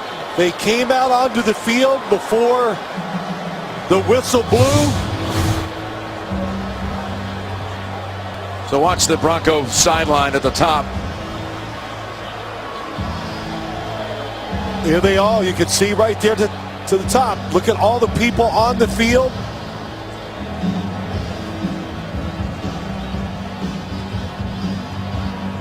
You know, even what, that might have been called back anyway because the defender there, Shamarko Thomas, was touching the football and he had a foot out of bounds. Did you see that? I did. Boy, this is something you don't see very often. Mike Carey's back in New York. Let's bring in our officiating expert. How about that, Mike? Yeah, so a lot of things to think about here. First of all, there's no risk for the return player to pick up the ball once it's been illegally touched. But if he is touching the ball while he is out of bounds or has not reestablished, the ball is dead at that spot. Very good, Mike. That's right. You know, you got to always know that on the punt team, when you go down there and you touch it, that it's a freebie for the return team to pick it up and go, and they don't have to worry about fumbling the football, losing possession. But you saw it, Jim. Watch 29 here. Watch when he touches it, and watch his left foot. He's out of bounds with contact on the football. So before people walk away in disbelief that a return touchdown was taken away because the Bronco bench had already left the field, this would have been seen in the review anyway. It would. There you go. You can see the left foot is out, hand still on the football.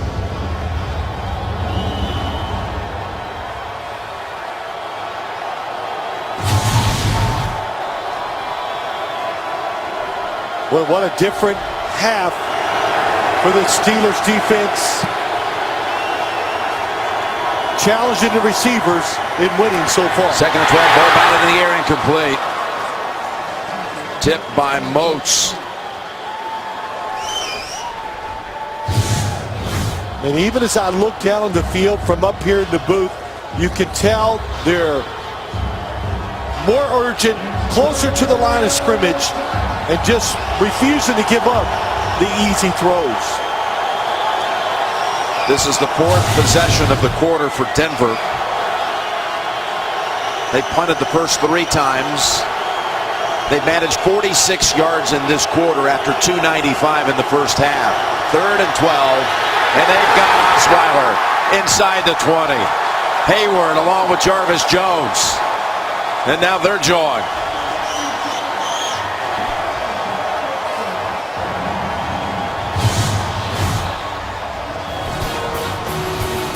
This sack ends the 3rd quarter.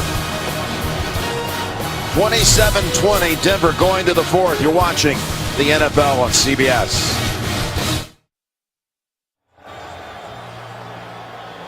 We're back to start the 4th quarter. The Broncos about to punt the football for the 4th time in this half. 4 consecutive possessions after having 4 consecutive touchdown drives in the first half.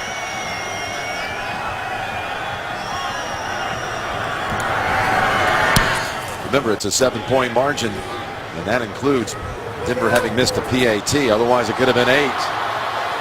And Brown steps out of bounds just outside the 40. Let's take a look at the upcoming games tonight. Sunday Night Football in BC.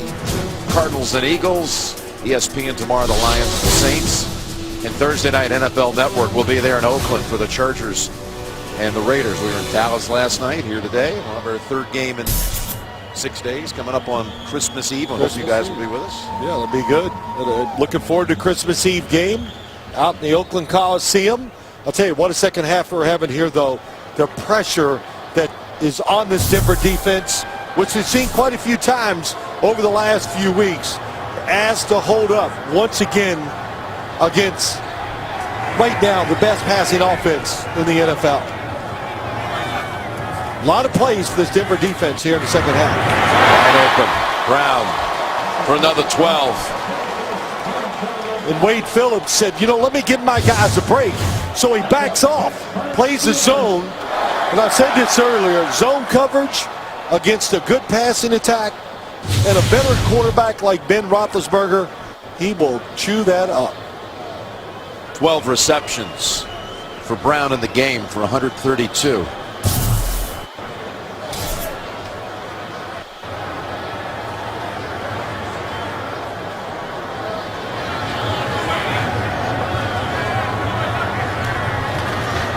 Back off the blitz. Roethlisberger across the middle. And again, he slips out of the tackle and high steps it out of bounds near the 30. It was Roby who he broke away from. He's got another 17 on that one. This is what's tough. We talk about it, what you guard against when you're playing man coverage.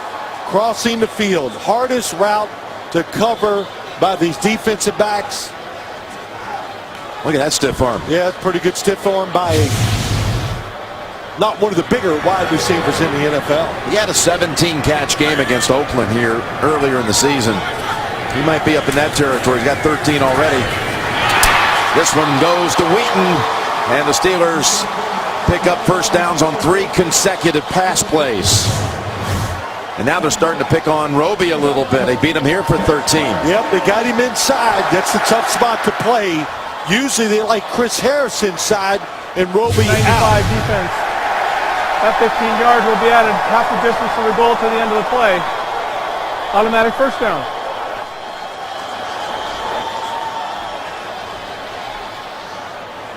You got to give a lot of credit to this offensive line. It's a roughing the passer call here against Malik Jackson. Oof. He did hit the face mask of Roethlisberger, but I've never seen Roethlisberger go down so easy. So good job of acting, but the blow to the face mask, that's enough to get a penalty. 9 yards away, plus an extra point from tying at Roethlisberger. And that's only for a yard. Wheaton for 1. Just again, you know what happens? Even though Denver has a great pass rush, you just get tired. And they've been out on the field. They're not getting consistent pressure on Roethlisberger. And the fact that he gets rid of the football so fast makes it tough if you're Wade Phillips over there calling the defensive play. Roethlisberger on this drive has gone over 300 for the game. 2nd and goal.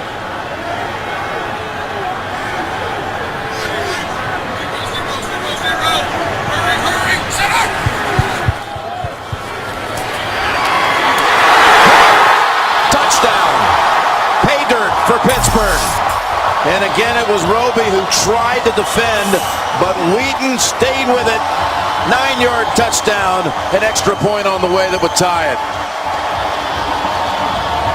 We're seeing this a lot. The quick throws on the money, the catches in the slot, but the strength grabs it. Wheaton, big receiver, hard to bring him down.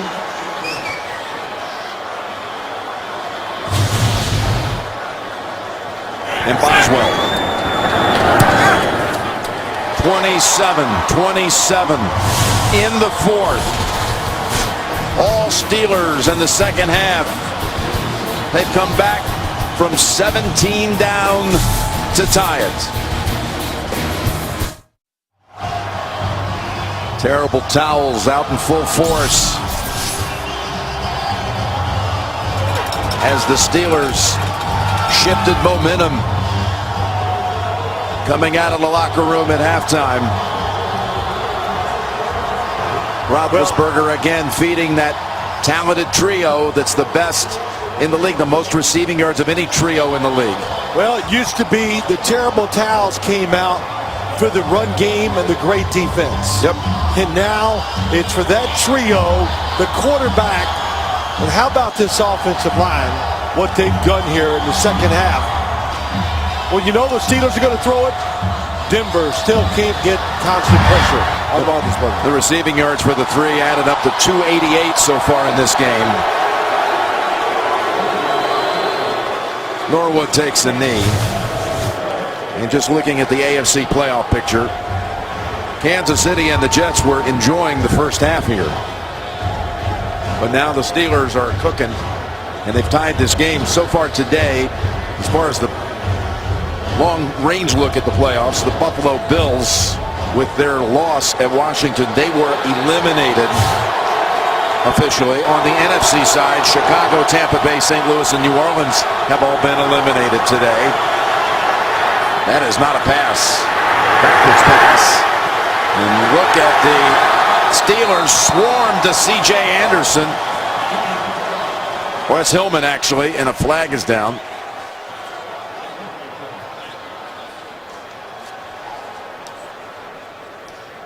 Prior to the pass, holding, number 48 defense, 5-yard penalty automatic, first down. But Dupree's infraction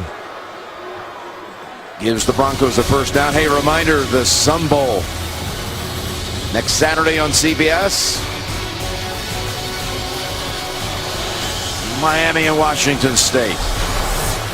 That long-time relationship continues. The Sun Bowl and CBS from El Paso. First down. And that's Vernon Davis with his first catch of the game. Goes for 5.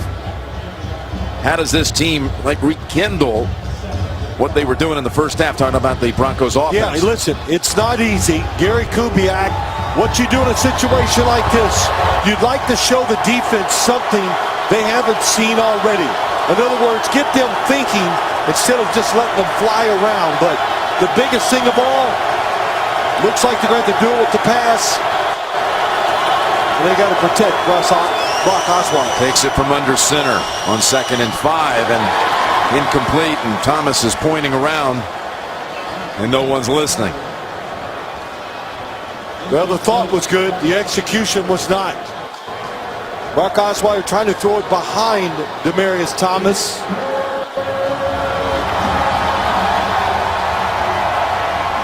You know what really hurts in a situation like this?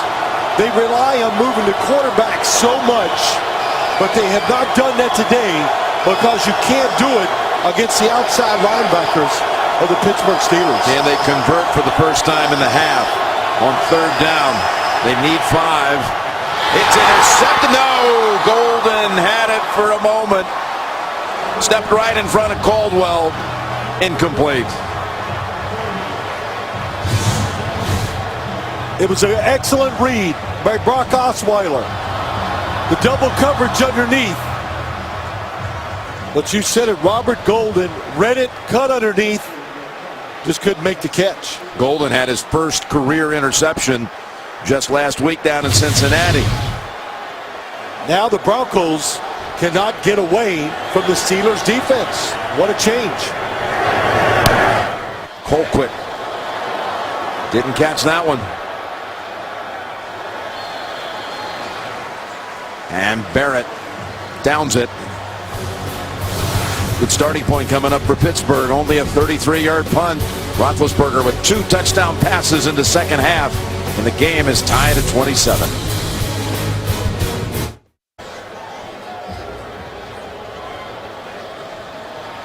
during the timeout. Osweiler got a little tip for two from Peyton.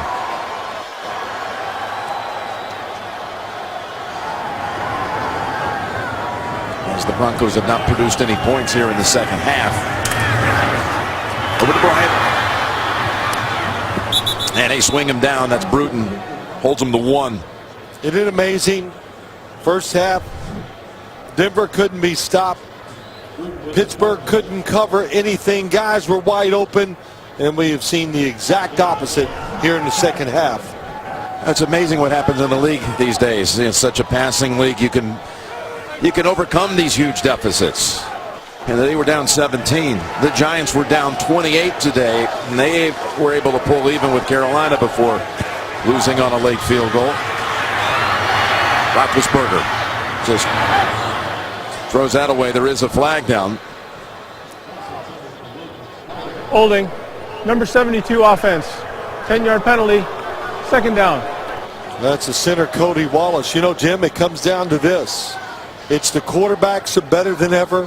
We got so many good wide receivers in the variety of plays that are thrown at these defenses in the NFL now. That's why you see some of these incredible numbers. You see big comebacks, and we see it so much you can't be surprised. 2nd and 19.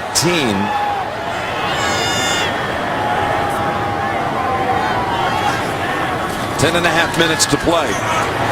Gave him the protection again. Swing it over to D'Angelo Williams. And 2 Broncos are there to meet him at the 35. I went down on the field. I saw Peyton during warm-ups. He said, "What's going on in some of the games right now?" He said, "How's my brother and how are the Giants doing?" I said, "They're getting killed." Oh, 35. really? I said it's 35-7. Oh. I said, "Oh, I didn't even provide any. I didn't give him any details." I said, "Cam's having a huge game." About 30 minutes later, it's 35-35.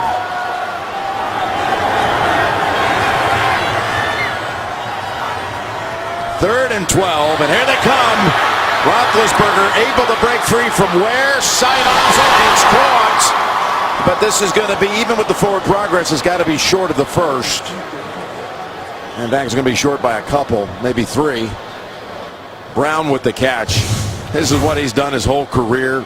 So hard to bring down, even when DeMarcus Ware is one of them chasing after you. Well, he's a big man. We know that. And he's one of those guys that keeps a wide base. So when you do grab him, he's able just to shake it off, keeps his feet wide apart, so he has more power and breaks, you know, many arm tackles every game, every year. There's Barry, and somehow this one is going to get a favorable roll.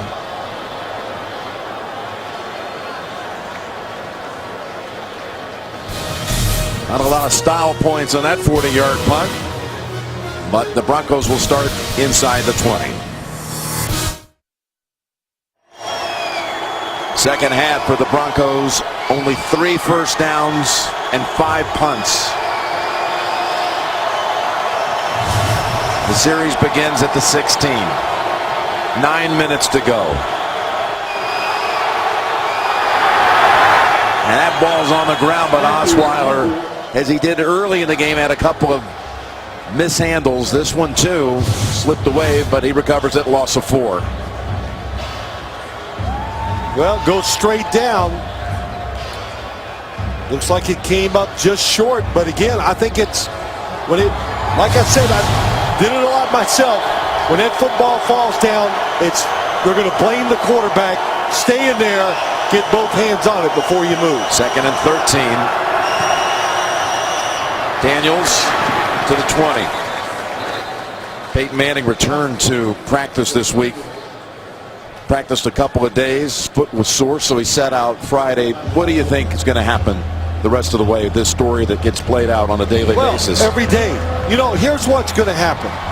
When Peyton Manning is fully healthy and practices and shows he's ready to come back and be the starting quarterback, then you evaluate where everything is at with Brock Osweiler, the football team, how you're doing, and you make a decision. But my opinion is when he gets completely healthy and he practices and shows that he can get that rhythm back and be the quarterback that we think, that they'll put him back in the lineup. 3rd and 6.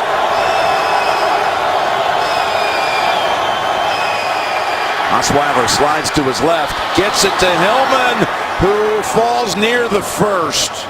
In fact, they're going to give him the first down. It was a good effort by Osweiler to slide away from contact, and then Hillman to battle for the first down yardage. Got a flag. Got a flag. 10-yard penalty, half the distance to the goal, 3rd down. There's a holding call against Denver.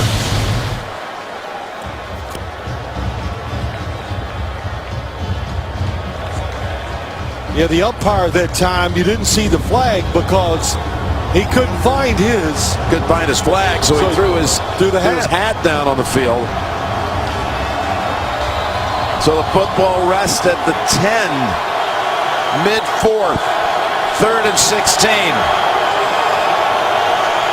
This is where Denver struggles. It's obvious passing situations. Dropped. Vernon Davis had a huge drop last week. That would have been a first down. And he dropped this one. The pass was perfect. And I was going to say, protecting the quarterback. It's a zone. Vernon Davis goes through. He sees the safety coming up. And I think that's why he drops the football. Yeah, he's looking ahead. He sees Mike Mitchell. And you're right, it would have been a first down. Game changer. Unbelievable. Game changer, that play. Field position. Time. Colquitt gets the fair catch on the other end from Antonio Brown. 46-yard punt. Again, Carolina now 14-0. Outlasting the Giants.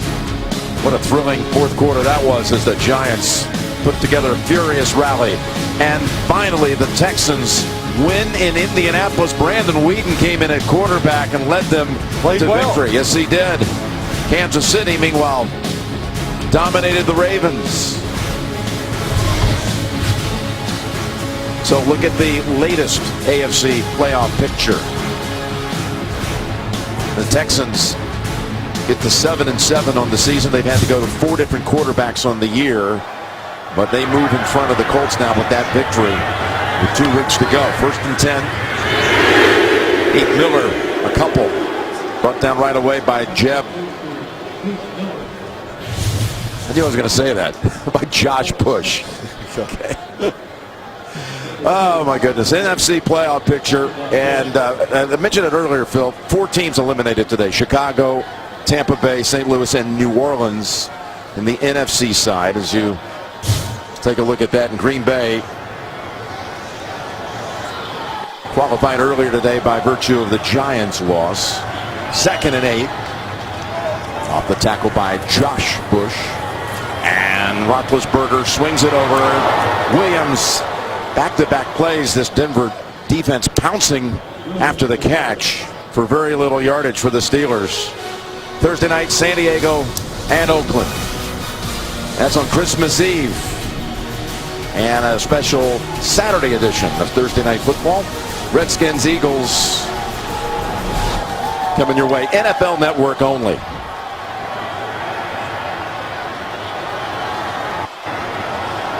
Roethlisberger, 10 out of 10 passing in this quarter. Oh, it looked like Wolf had jumped. He was offsides.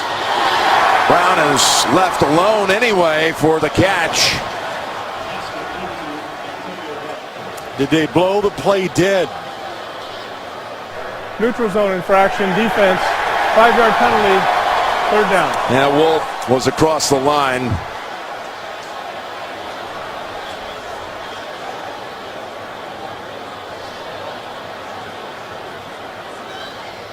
Well, saw Derek Wolf. Boy, the Broncos all complaining that somebody on the line moved. I did not see it, but when he was in the neutral zone, the wide receiver did move. But that was when Derek Wolf was in the neutral zone. That's why he moved. So it's a 3rd and 2 now off the 5 yards. Changes everything. Bunch formation. Try to give somebody a little shield as they get down and go down the field. Roethlisberger. Players all over him, incomplete.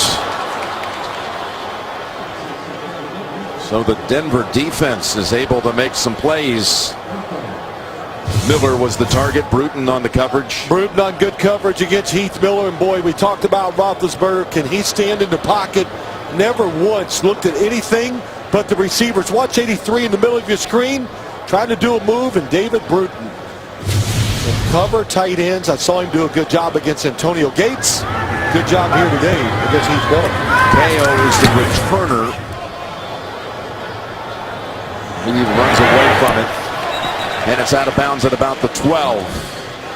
5.5 remaining. Back the football goes to the Broncos.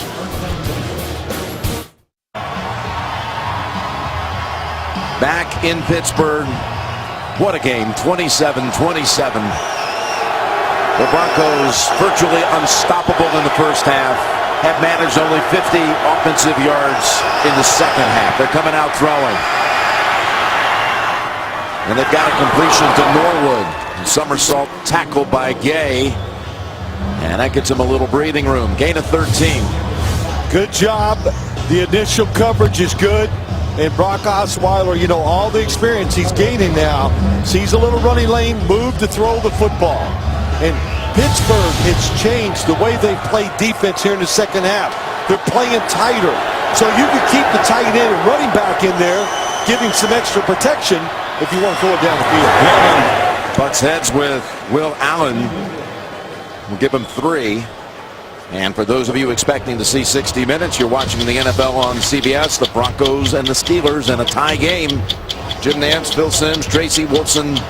60 minutes will be seen in its entirety immediately following this game, except on the West Coast. Just moved a yard ahead of their penalty yards in this half. 2nd and 7. The play action coming after him. Breaks the tackle, fires it, and it is picked off by Shazier.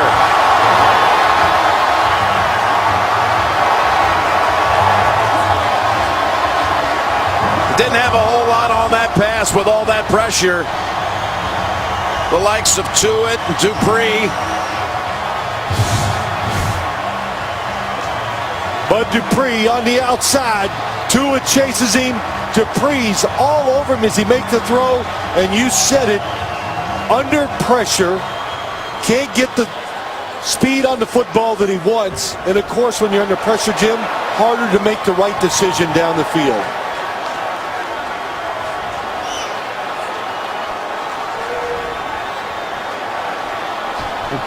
Mike Tomlin playing to the cameras. From the 37 of the Broncos. Quick pass. They keep breaking that first tackle, don't they? Gain of 9. He got away from Talib. The first contact, and he's limping. Regional action next Sunday, including the Patriots and the Jets. All beginning with JB and the crew in the NFL today at 12 noon Eastern on CBS. This game looks just like last week's game against the Oakland Raiders. They dominated in the first half. The Denver Broncos did, really on both sides of the ball. And couldn't do it in the second half. That's Williams picking up the first down. Well, they got shut out last week in the second half. They've been blanked here in this half, talking about Denver. They've been outscored 29-0 over the course of the last 2 games in the second half. Just too much pressure on the defense. The defense, this has not been a bad second half by the Denver defense, but it seems like all we've been watching is Steeler offense, Denver defense here in the second half, and Ben Roethlisberger, Todd Haley, the offensive coordinator, now playing the down and distance and the clock and the time of the game. Well done. First down with 3.5 to go. Fires it. Touchdown. Again, it's Brown. Antonio Brown having another monster performance. 23-yard touchdown. These receivers They know all you got to do is give our quarterback just a little window. Watch him just sit back in his back foot, and he just rips it. And Antonio Brown gets inside. There's a safety in the middle, but when you're throwing the ball like this Ben Roethlisberger is, not much you can do on the defensive side. And Chris Harris, one of the absolute best in the Yes. league. He's been turned around like he hasn't seen. I don't know if he ever has in his career. Had a day quite like this. Well, beaten for a second time for a touchdown. Antonio Brown on the outside is just going to run a skinny route here. Here's the safety. Never gets over there. So watch. Even though he releases inside, Ben Roethlisberger just sets. Watch the quarterback now. Just let it go. And the window is tight. Made it look easy, didn't he? Antonio makes a lot of things look easy. Well, I'm talking about him and the quarterback. And Roethlisberger. But Brown, he puts up these catch games like this. 15 receptions now. He had that 17 catch game against Oakland. That's what I've been watching and seeing for many weeks from Ben Roethlisberger. Just one good throw after another. And of course, Jim, you and I have talked about this. This Steeler offense, the talent, it's there, but the scheme is outstanding also. So when you put those two things together in the NFL, you usually get greatness. And that's what we watch, or watch it again, when you talk about the Steelers offense.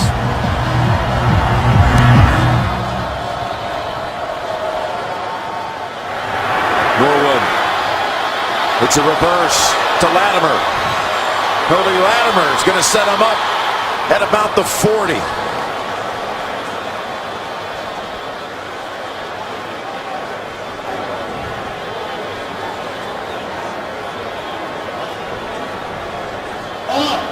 Do you think this injury late in the second quarter on the left shoulder has impacted the Osweiler and this Bronco offense in the second half? No, I do not. I do not. I don't see any hesitation in his throws. We've never seen him move that arm like it's bothering him. What's really bothering him is his Steeler coverage in the pass rush. There's a pass that they'd like to have back. It was behind an open Owen Daniels. Yeah, he had that really good throw to Vernon Davis. It would have been a first down and a huge gain earlier in this quarter. Didn't look like he was hurting there. Nope. He put it right on the money. That time he had the receiver. He looked the defense off. The football just not on target.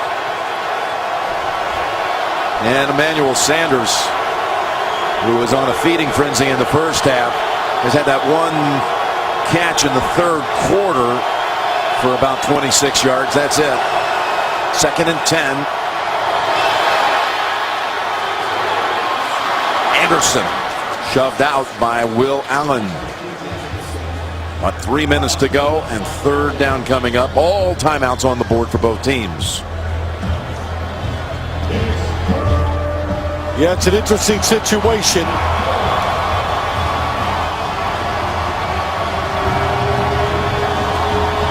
Just thinking ahead, I think if Gary Kubiak, if they don't get this here, I think they would punt the football and use their timeouts, a 2-minute warning to get one more chance.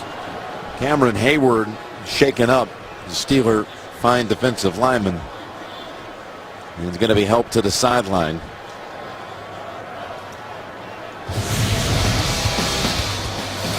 Well, they've had some big plays where the football's been dropped in the last couple weeks by the Broncos. That catch could have given them a chance to tie the game. That would have changed field position and momentum of this game if Vernon Davis, new to the football team, they traded for him. It's never an easy adjustment when you change football teams. I don't care what position it is. Acquired in a trade from the 49ers on November the 2nd. You know, Jim, as I sit here and think again, 3rd and 4, 3 minutes to go, and you need a touchdown. to tie this game. You're thinking now 4 down territory. I'm definitely hedging on my first instinct. Well, the Steeler offense is just doing so well. It's so hot. That's it. They haven't been able to stop them. So Gary Kubiak has to be thinking that same way here.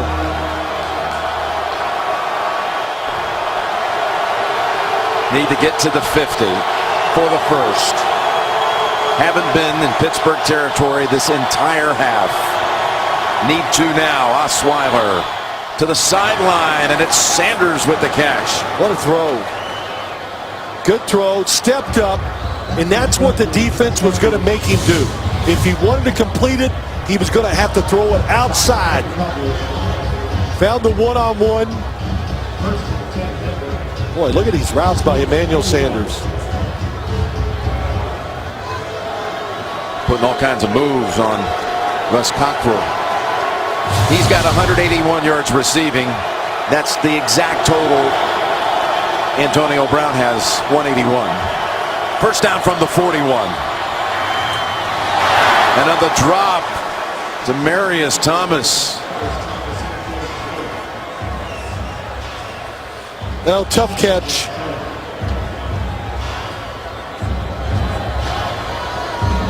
I don't know if I would throw it into the drop category. You want to reconsider? Well, yeah, I do. Okay. I got more information, so I changed my opinion. Yeah, that's right. A little visual evidence. Yeah, that'll turn you. Thomas has 1 catch this half. Should have had a second. 2nd and 10. Osweiler steps around the contact and slides for 5. And then they've got another 3rd and 5 on the way. Well, there's no question now they're in 4 down territory. They're thinking that way. And I'm sure Gary Kubiak is relaying that message to Brock Osweiler. Knowing the situation, don't take a sack. You have 2 downs to pick up these 5 yards. With 2:20 to play. Timeout Steelers.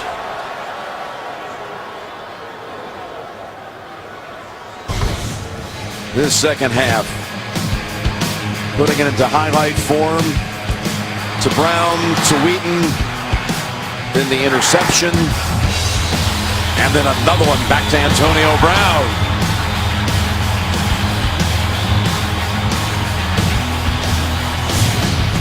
Man, I'll tell you, that's about as excited as I've seen Ben Roethlisberger after a touchdown throw, because he knew, sometimes as a quarterback it's a special throw. And that throw to Antonio Brown was pretty sweet.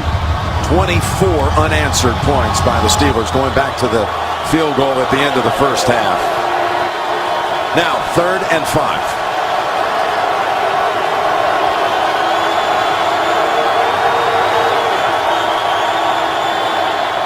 Tough pass, incomplete. Thrown in the direction of Demaryius Thomas. Coverage was great by Cockrell. They are glued together. 88 going across the field.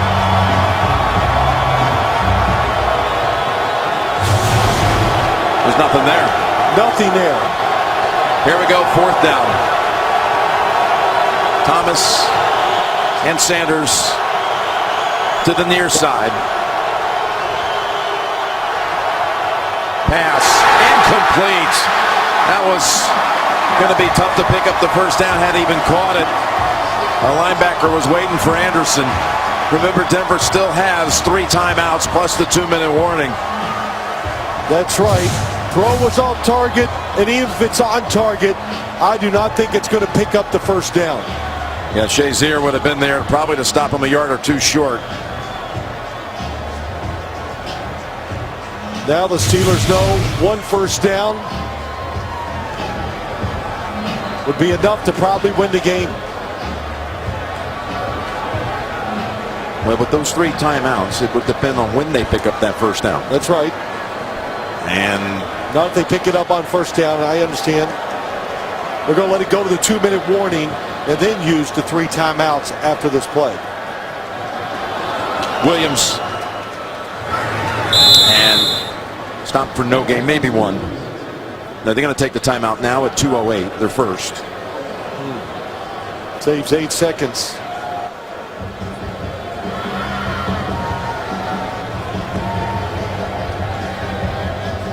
But one way to do it, Gary Kubiak says, let me save every second I can and let my offense then delegate what it has to do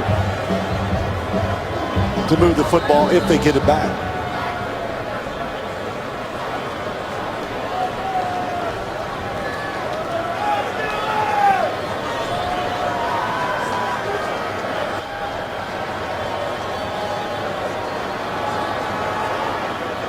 Second and 9.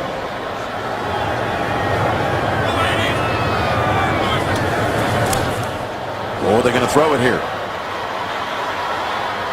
They're coming in on him. And it is intercepted. The Broncos defense has the football. And Ben can't believe he did it. Brandon Marshall with the pick. Tried to catch him by surprise. The coverage, they wanted to go deep down the field. The coverage was there.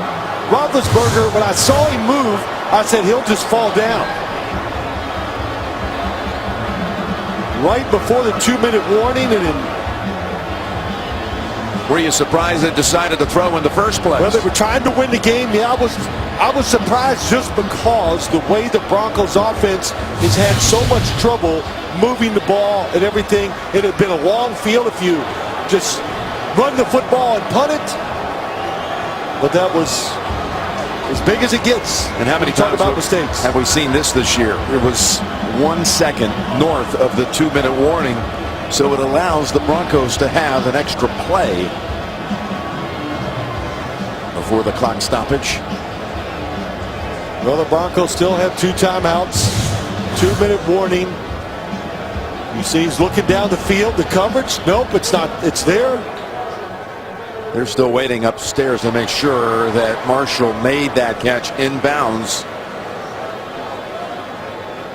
So they're going to look at it. Possession of the football. Just pinned it against his left shoulder pad.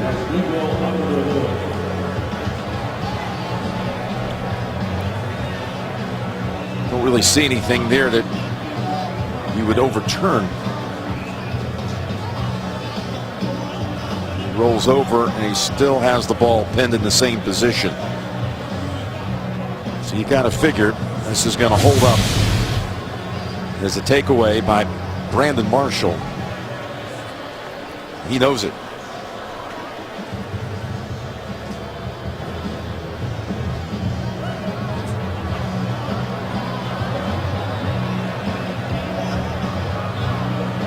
A sudden little plot twist here, my friend. It's unbelievable, isn't it? It really is. I mean, it's a mistake. We're talking about Ben Roethlisberger really playing almost a perfect game out here today, making so many incredible throws. That decision is as bad as probably the baddest decision he's made all year long. All right, Carl Cheppers is ready to rule. After review, the ruling on the field stands. First down, Denver. Ben just shakes his head. Ready to put this game away.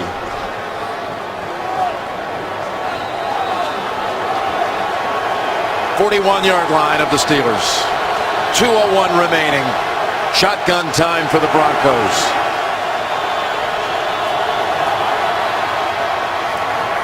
Tough throw, and it's incomplete. 2 Steelers, Cockrell and Shazier, were there to help break it apart. So we've reached the 2-minute warning. What suspense awaits us on the other side?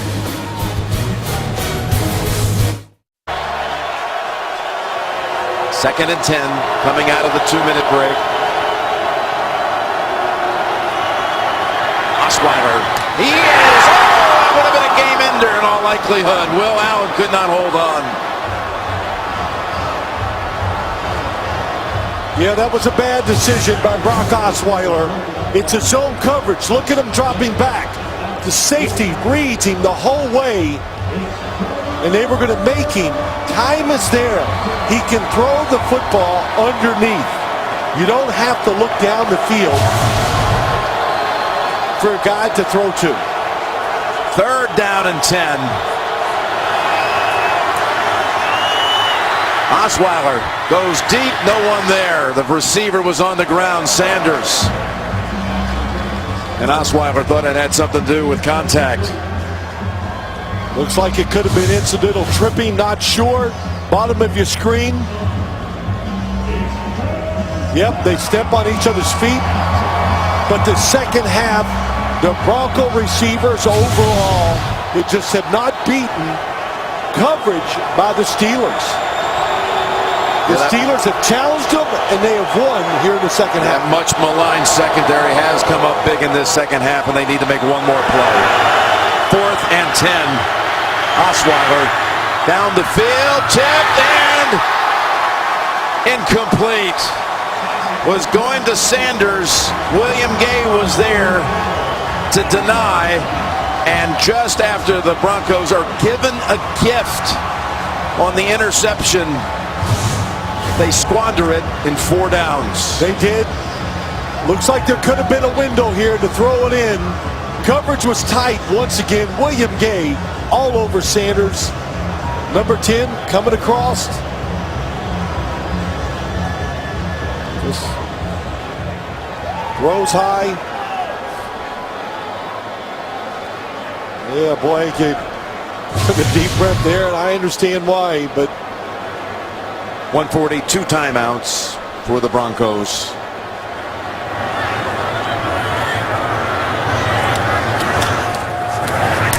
Williams, who's been held in check today. That's 13 carries for 22 yards. And the timeout right away. That play took 5 seconds.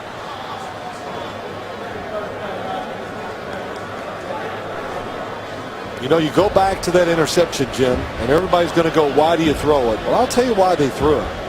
Because they have a top flight, big time NFL quarterback, and they trusted him to make the right decision. So if you can't do it with Ben Roethlisberger, who are you going to do it with?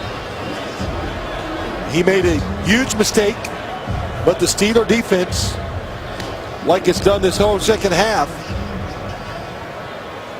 came up with some more good plays. And the second half saga storyline for the Broncos continues another week. It appears 2nd and 9. Unless something really unexpected happens here. Another quick timeout. Another 5 seconds off the clock, and Denver can't stop it again. If the Broncos lose here, Phil, a couple of things get set off in motion here. New England clinches a bye into the divisional round. Kansas City would be within a game of Denver out west. Pittsburgh with a win, again assuming go on to close this out, well, they would move into the 6th spot, right, ahead of the Jets based on common opponent tiebreaker. Well, you know, the big thing is to look to who is Denver playing these last couple games of the year. Next week they host Cincinnati. Cincinnati Bengals, which by the way clinched a playoff berth today with its win out at San Francisco. I mean, no games are given, so you look at the schedule, but it puts Denver in a worrisome situation if they do lose here, mainly because the offense, the failures in the second half. They blitz 3rd and 6. Brown closes it out with the catch. His 16th of the game. There's a blitz. How about this outside throw? This is the staple of this Pittsburgh offense. It's probably the first play they put in every year. It started with Bill Cowher when he became the head coach here in the Steelers, and every coordinator has done the same thing. Those outcuts, not many teams in the league can make those throws. The Steelers are great at it.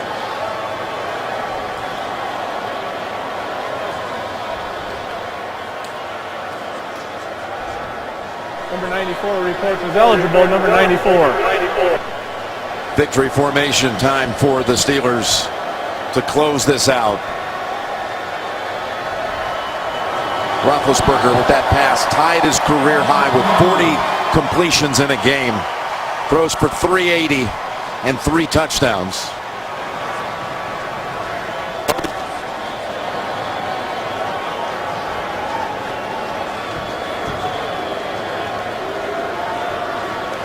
The Broncos are shut out in the second half for the 3rd straight week.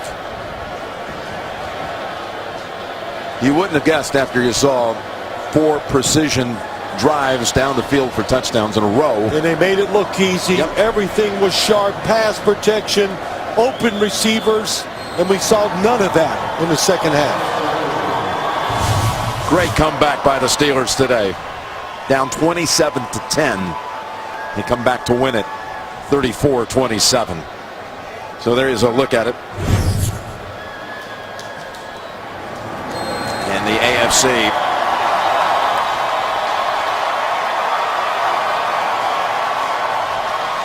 The Steelers, everybody said coming in, they're the hot team. And there'll be more talk about that heading into week 16 off of this performance. That's 10 straight December wins, by the way, for the franchise. They got to be excited.